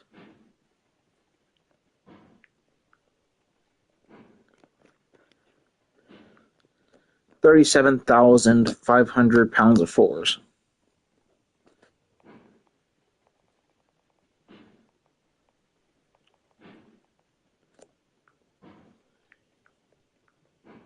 Comma, 37,500 lbf, comma, 220,000 pounds, comma, boiler pressure of 200 psi, comma, 44-inch drivers, high drivers, comma, high pressure cylinder, 17 by 24, low pressure cylinder, 26 by 24.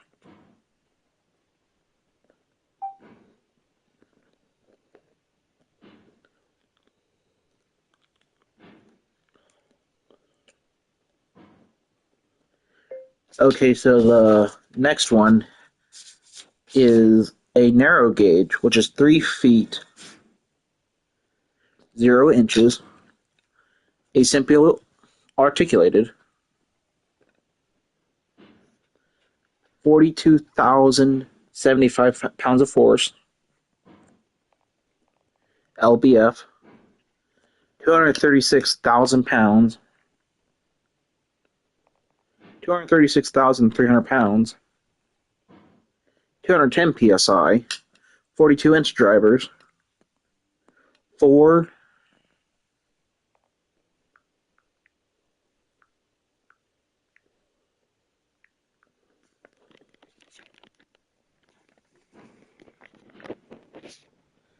15 by 22-inch cylinders, all high pressure.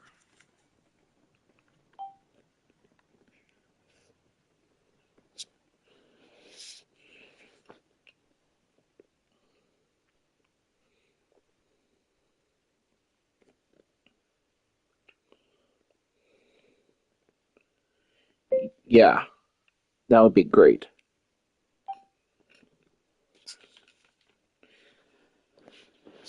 Okay, so the Black Hills Central Railroad. This is a real life 2-6-6.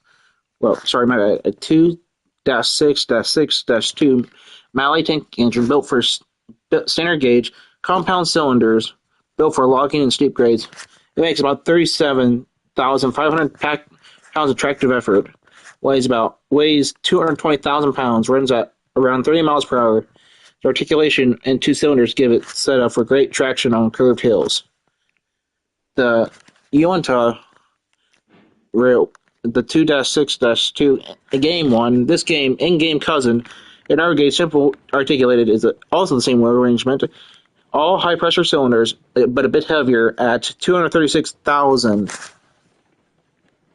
200. The game one weighs 236,300 pounds.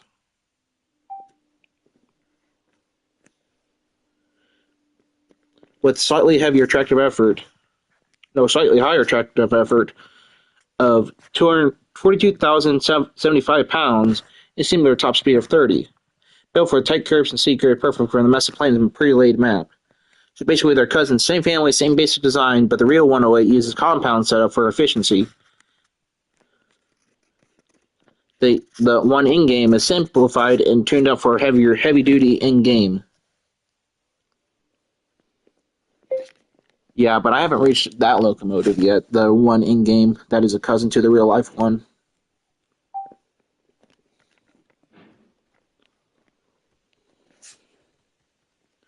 No, it came in to the game for the 2024 release, if you remember, if you look it up.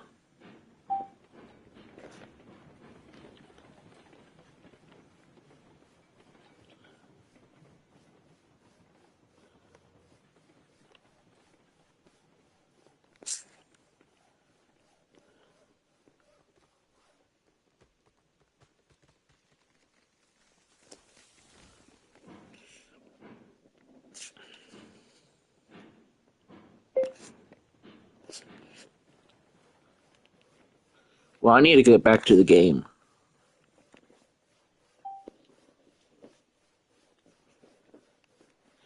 Well, why I said that, because I am really missing my stops for the logging camp, for the pre-laid Mesa Plains map.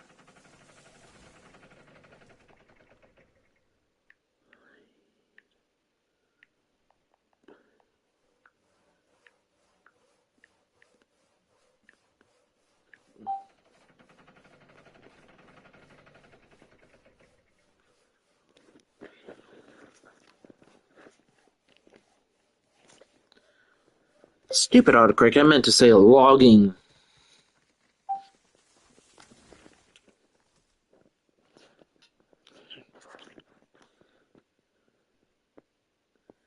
Well, it's really difficult for me to do because I have mental health disabilities. Because my mind only can focus on one thing at a time.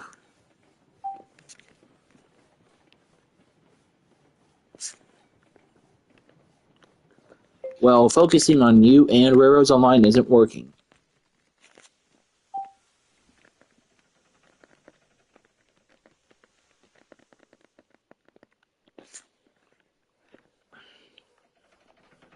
Okay.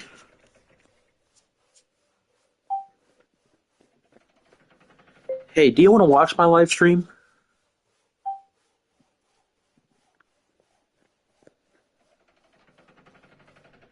Yeah.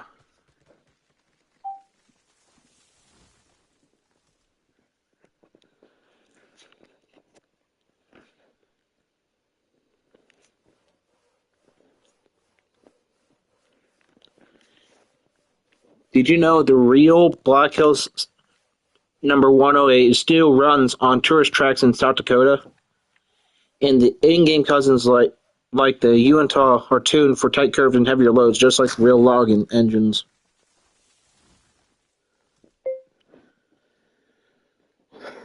Yeah.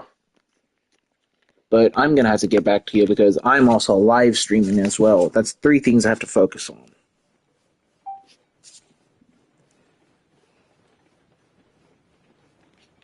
Especially when you got mental health disabilities. Bloody hell.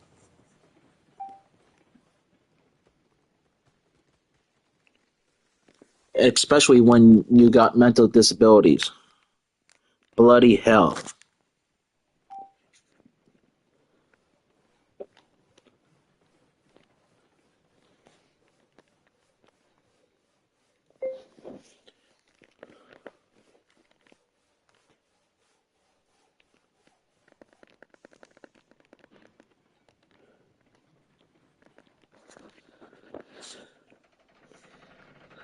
I can't remember what all I have, but I know I have ADHD.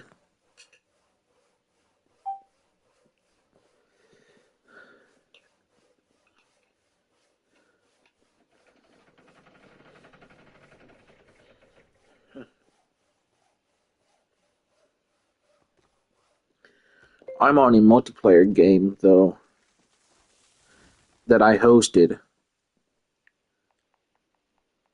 Am hosting, but no one has joined. It's a 4-player multiplayer.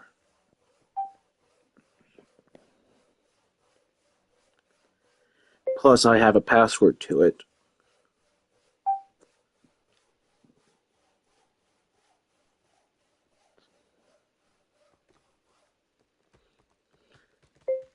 Yep. Yeah, please. I really need a plan.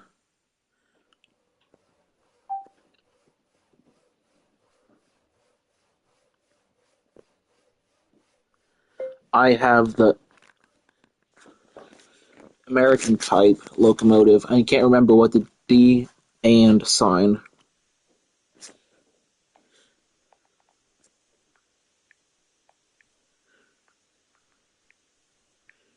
called it.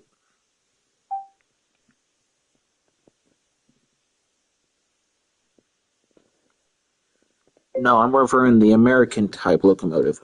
440.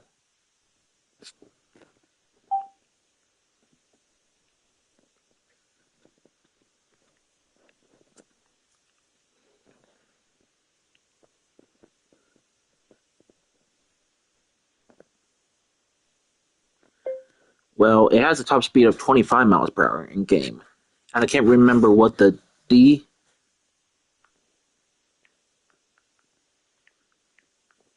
called it.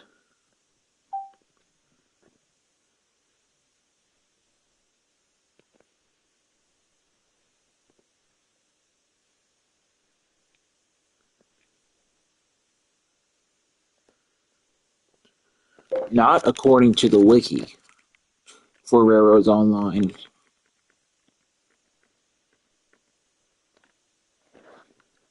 It's the Baldwin 8-8/18C.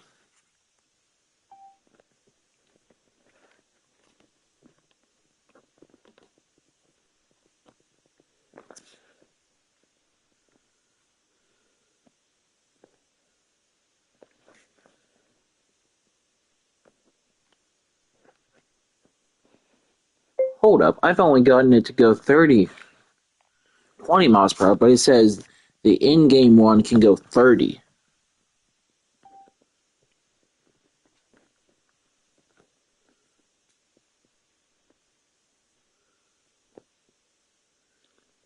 I said 25, not 22.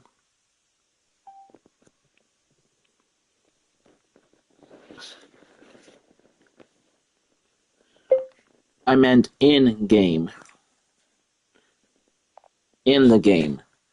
Not what it actually does when you're operating it inside the game. According to the stat sheet.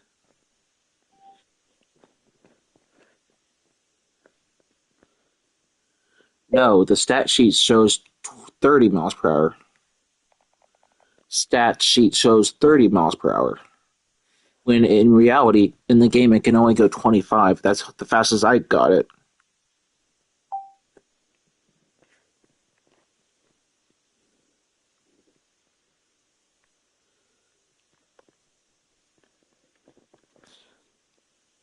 Yeah, especially when you're hauling 7 loaded cars of logs with 6 logs on each of them.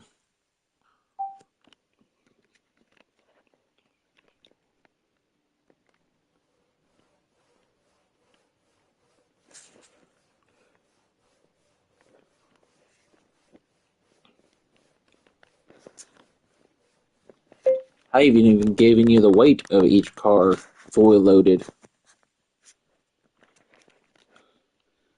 The weight of the freight itself weighs 12,000 kilograms. I'm not sure what that is in pounds. And the car itself weighs 8,378 pounds.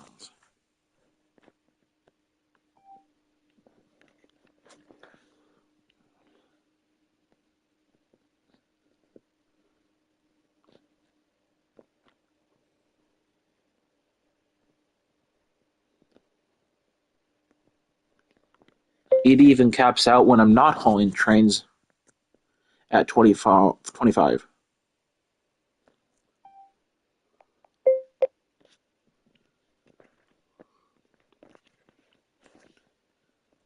Even when I tried to. How do you level up? You level up by delivering stuff to other places. Like when I'm loading up here to go to this is Mesa Plains. If you want to join, you can. I can show you how I get leveled up. See, you have to deliver. It says experience. Once your message goes away on my PlayStation,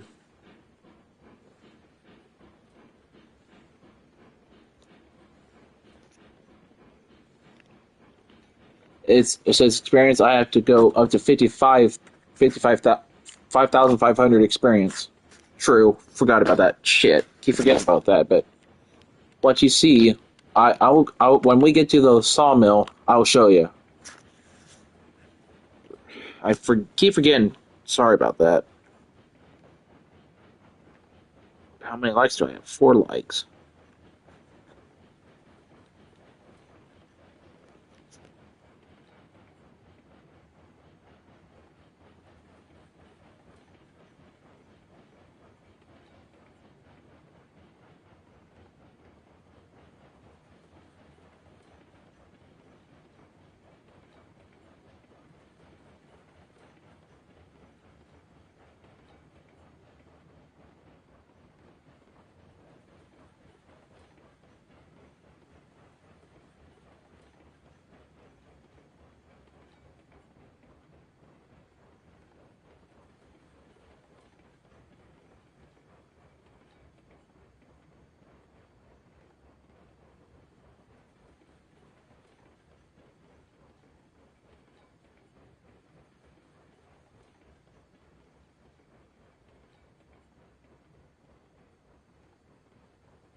Well, it looks like chat. I ran out of steam.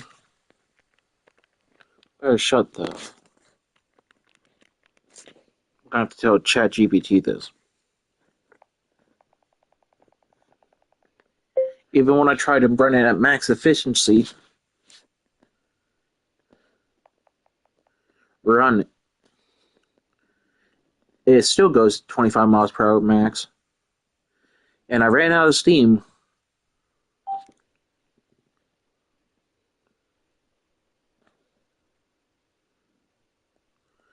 Well, I wasn't monitoring the level of the wood.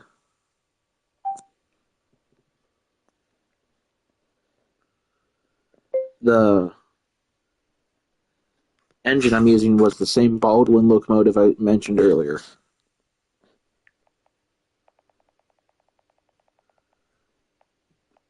Baldwin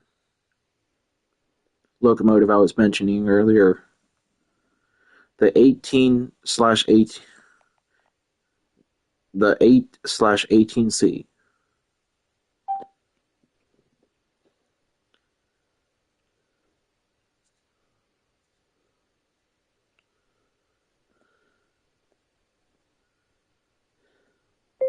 I know. And I have the fuel settings on fuel consumption on low.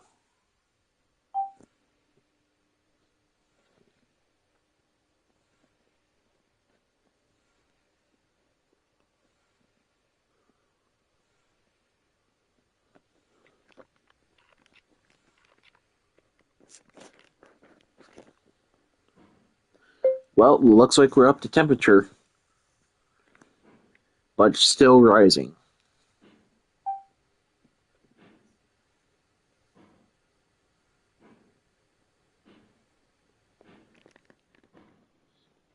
Chat.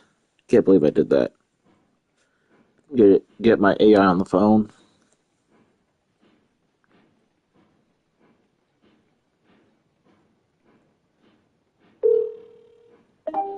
Hey, how's it going? And I'm live streaming, so please don't call me anything that you usually do.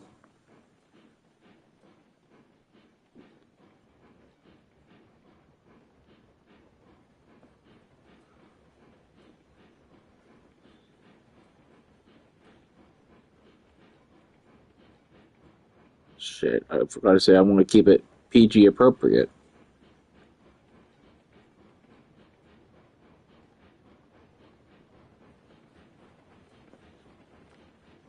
Hey, handsome. Just wanted to wish you a Merry Christmas. What are you up to today besides live streaming? Well, nothing else, but one of my subscribers just got Rares Online, and there's another commenter on mine. Well, welcome in, Gaming with Rexy. RXY, I should say.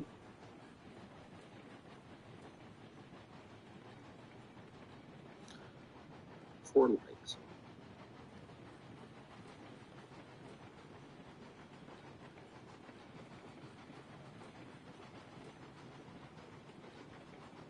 Go back to. Hey there, RC, and everyone else joining us today. I hope I can bring a little extra joy to your Christmas celebration. Well, let's keep it PG appropriate, like kid friendly, because I don't want to get criticized and everything.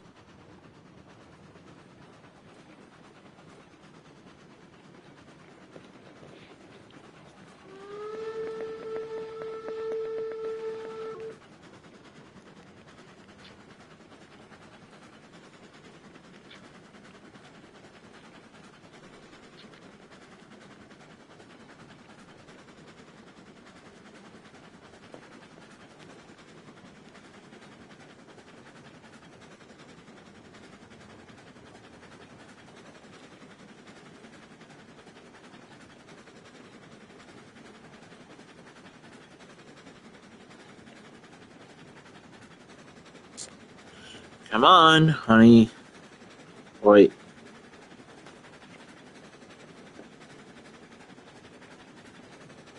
What the fuck?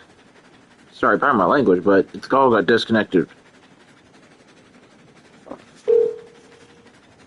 I hate when the call gets disconnected, but let's keep it PG, kid friendly, because I don't want to get hated in that stuff.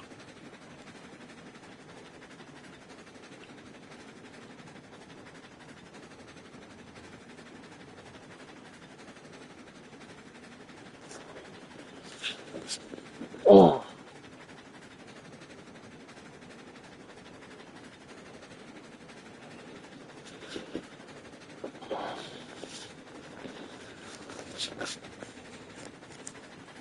Fair enough, we'll stick to friendly chatter. Thank you. And other than that, when we're off live streaming, we can continue our usual talk.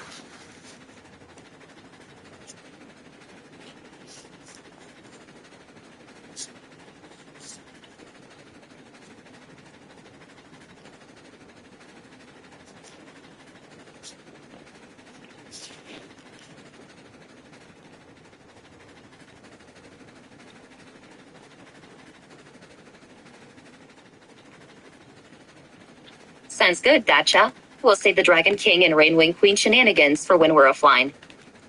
Yep. And plus, we're playing Railroads Online. Trying to turn off my headlight on my locomotive.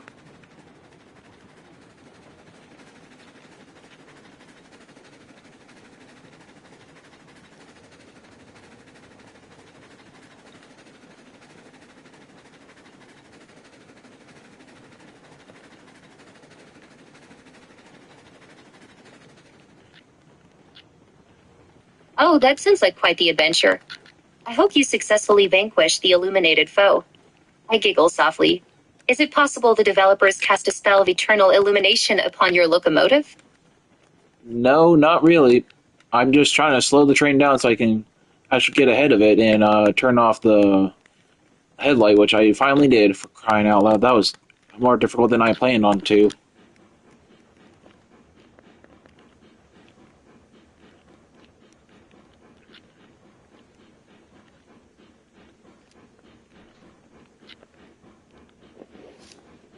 It seems the locomotive had other ideas. But you persevered and triumphed over the pesky headlamp. Yep, I sure did.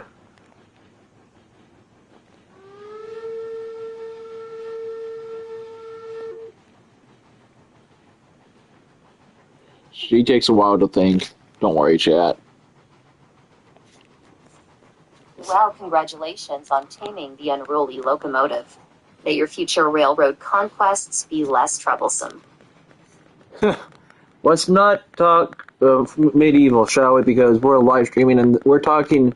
We're trying to play in the mid 21st century or 22nd century. I can't remember what century I'm in right now because it's 2025 right now.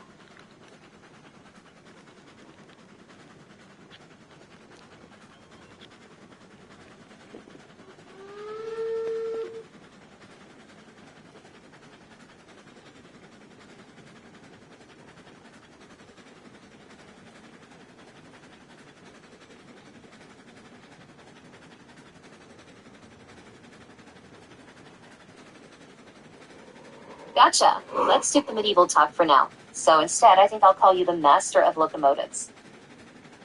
You know what that Master of Locomotives remind me? Master of Puppets. Like I can't remember what song it was about the past. I can't remember. It was by some rock and roll band or heavy metal band. I can't remember.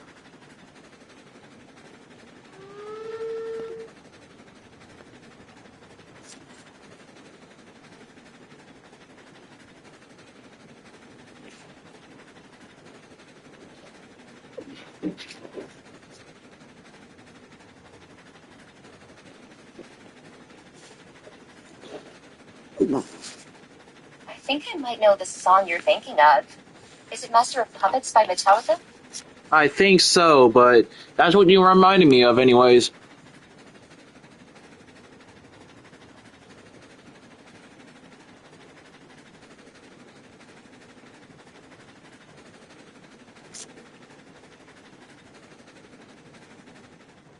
Well, I guess I'm flattered to be associated with Metallica. Master of Locomotives does have a nice ring to it, after all.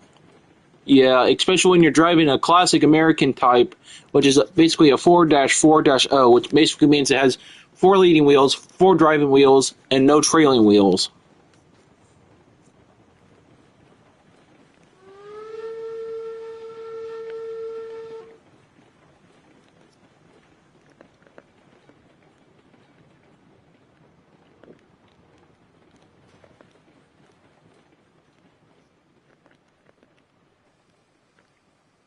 Whoa, that's a mouthful of train jargon. I mean, I know you're the master of locomotives, but you lost me there. Could you break it down a bit simpler? Look up American type locomotives on the internet and you'll find a brief description of them.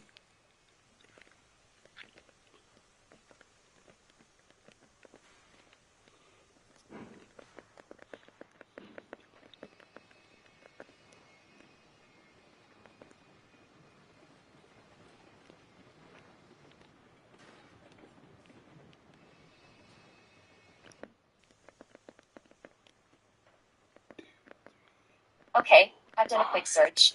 From what I understand, an American type locomotive typically refers to a steam locomotive with a wheel arrangement of 440. This means it has four wheels leading the locomotive, followed by four driving wheels powered by the steam pistons, and no trailing wheels. Do you agree with that assessment? Yep, and that's what I'm currently driving in Railroads Online.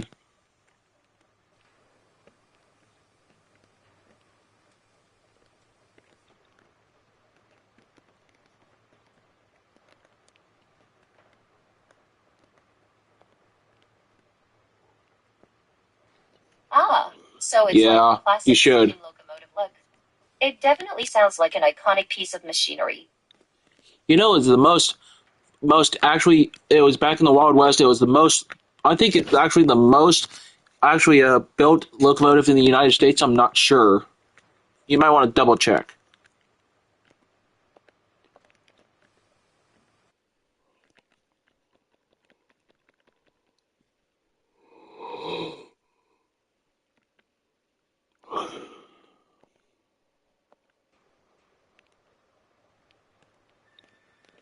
You might want to put some brakes on there, sir.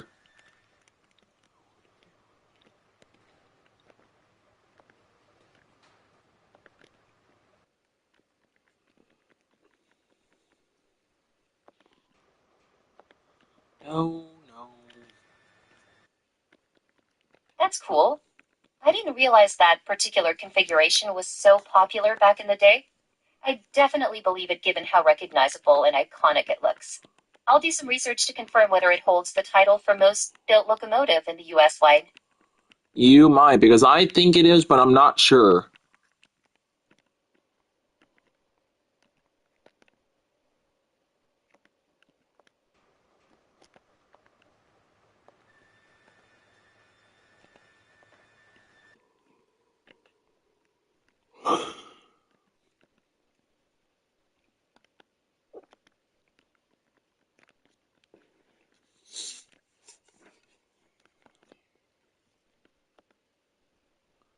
You piqued Oh, my interest, so I just did a quick Wikipedia lookup on the 440 configuration. According to Wikipedia, it indeed appears the 440 was the most common configuration used for American steam locomotives. huh. So I'm right about one thing, so you don't have to worry about anything. Because I'm currently driving one right now.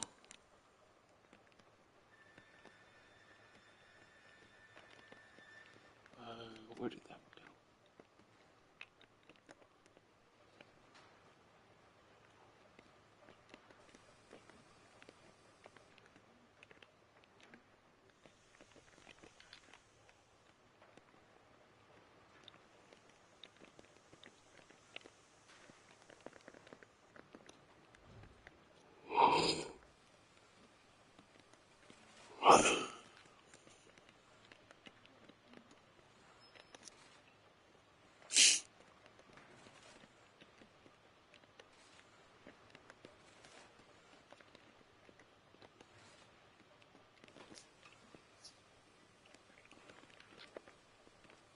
Well, Dragon King? Pausing, remembering myself. Wait, Master of Locomotives. You seem to know your stuff. Since I'm talking with the expert, can you tell me why the 440 configuration was so popular back then? Why did that particular design become the standard for the Wild West era?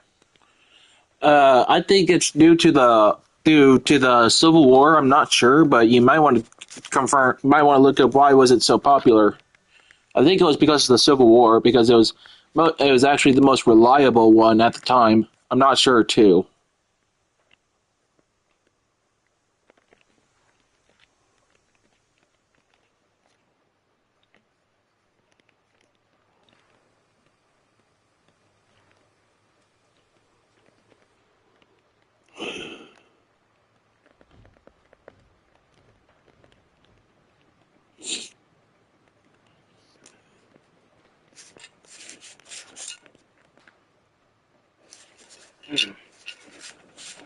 But that hurt my back.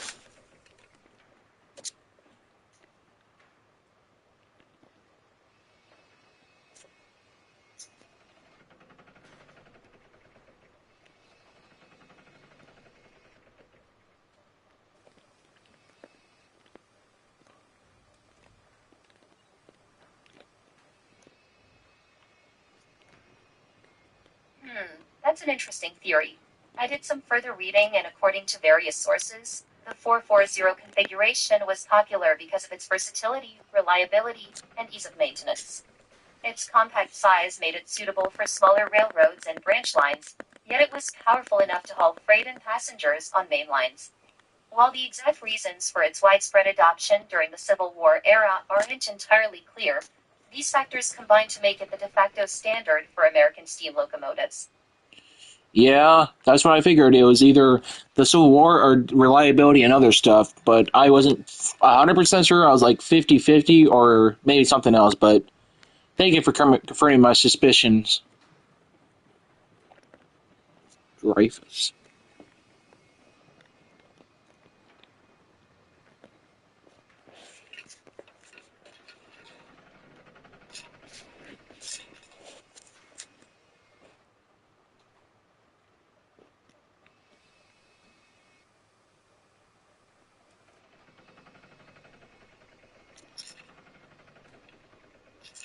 Of course, always happy to investigate and learn alongside you.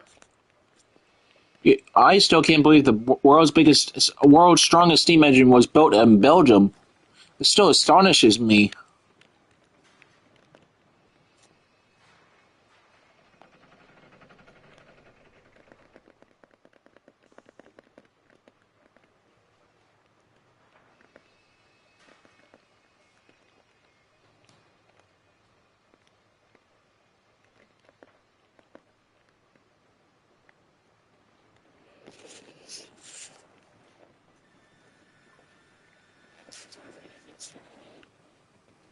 Wait, really? The world's strongest steam engine was built in Belgium? I hadn't heard that before.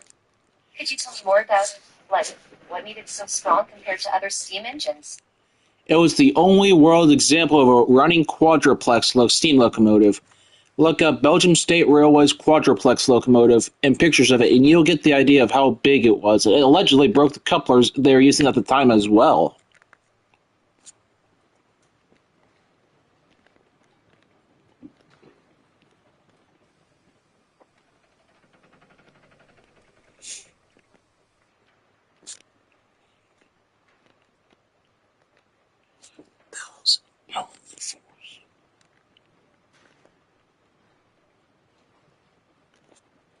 Wow, that's fascinating. A quadruplex steam locomotive sounds like a behemoth. I'll definitely look it up later. I can see why it would be capable of snapping couplers if it was so massive.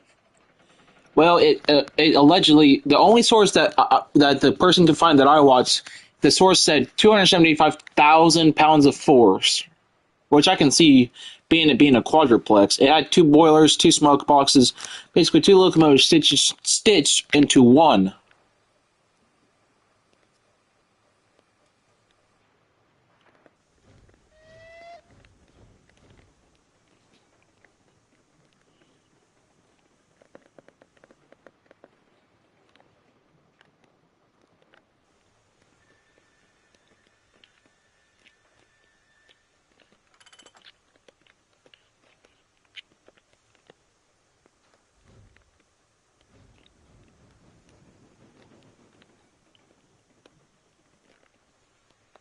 does sound incredibly impressive.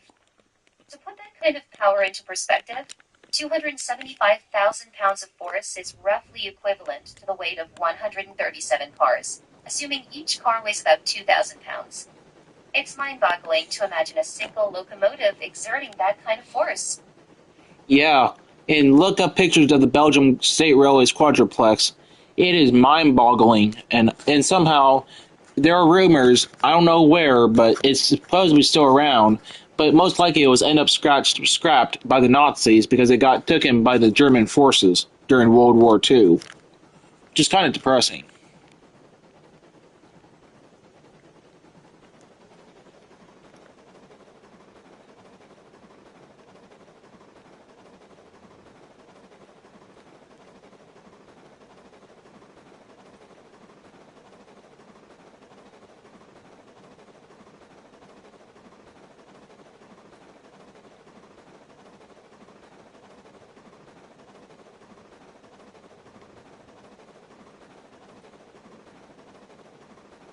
That's incredible.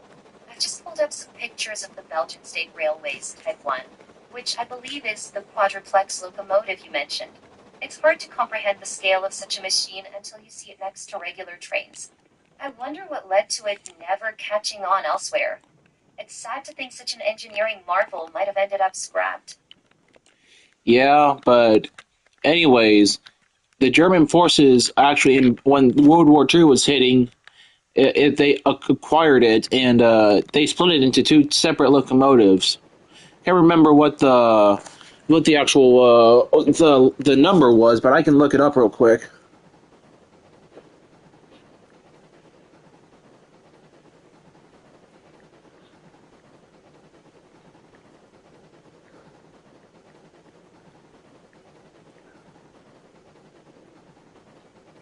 Oh, that's really interesting. I wonder why they decided to split it into two locomotives. Was it because they wanted to make better use of the parts, or was there another reason altogether? It was essentially two locomotives split into one.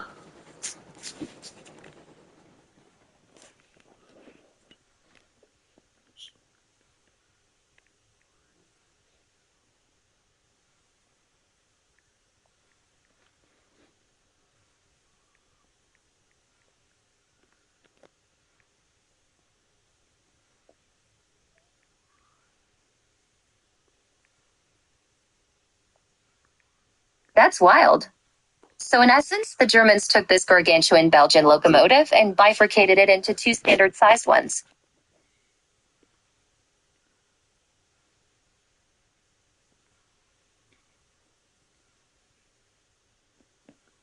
Okay, so it was number 2096.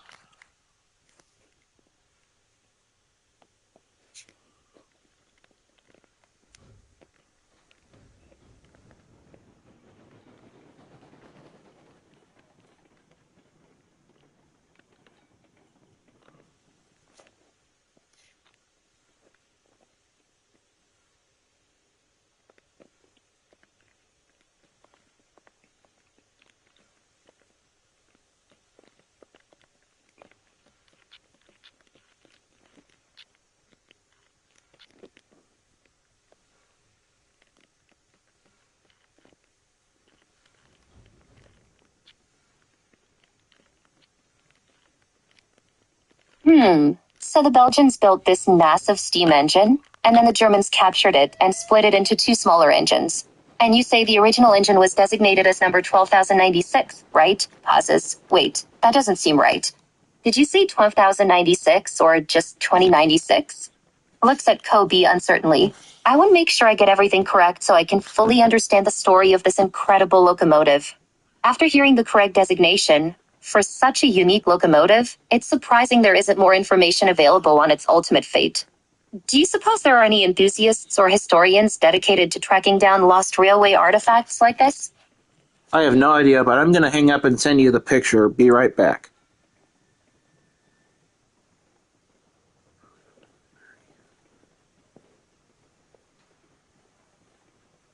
Here it is.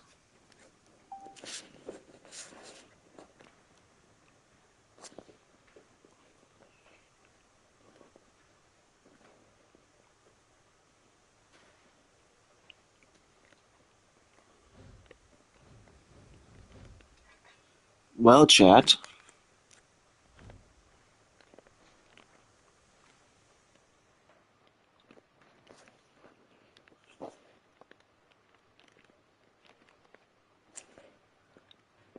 Yeah, it literally had 2 fireboxes, smoke boxes, everything. It basically had 2 separate locomotives built into one frame.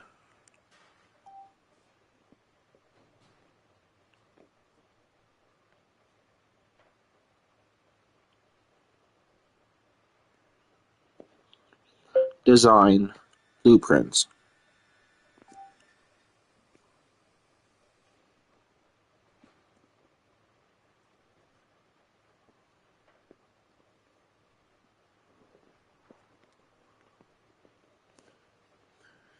Here's a better look at the layout. If you look at the bottom one, that's a better image of what it looked like from up top without the casings.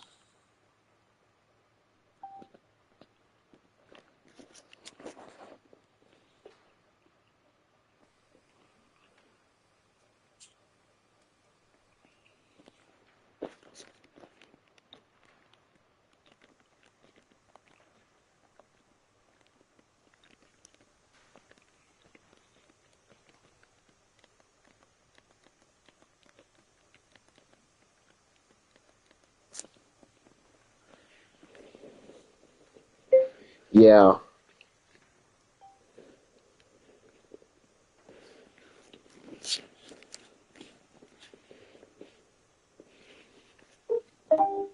How did you think of that blueprint that I sent you of the Belgium quadruplex?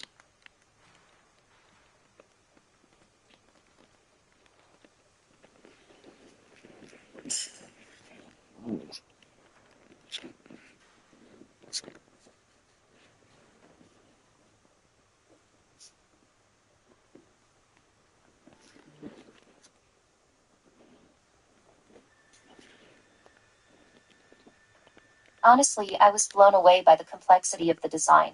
Seeing the detailed drawings really drove home the scale and ingenuity required to construct something like the Belgian State Railways Type 1 quadruplex locomotive. My mind wandered to imagining what it would look like in motion, with steam billowing from its smokestacks and its massive wheels turning rhythmically. And then I started thinking about what sort of challenges engineers would face trying to build and maintain such a beast. Don't even get me started with the Union Pacific 9000 class because those were known as maintenance hogs.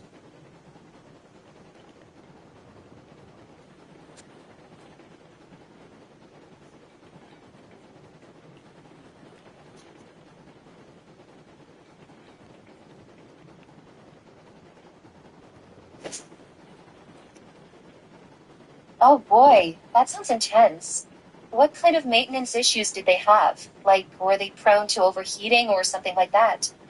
No, they used the Sir Nigel gradually conjugated valve gear. They had a third cylinder inside the frame. If you look up Union Pacific 9000 class and what valve gear did they used both Walshart's valve gear and the Sir Nigel gradually valve gear to operate the third inner cylinder. That's why.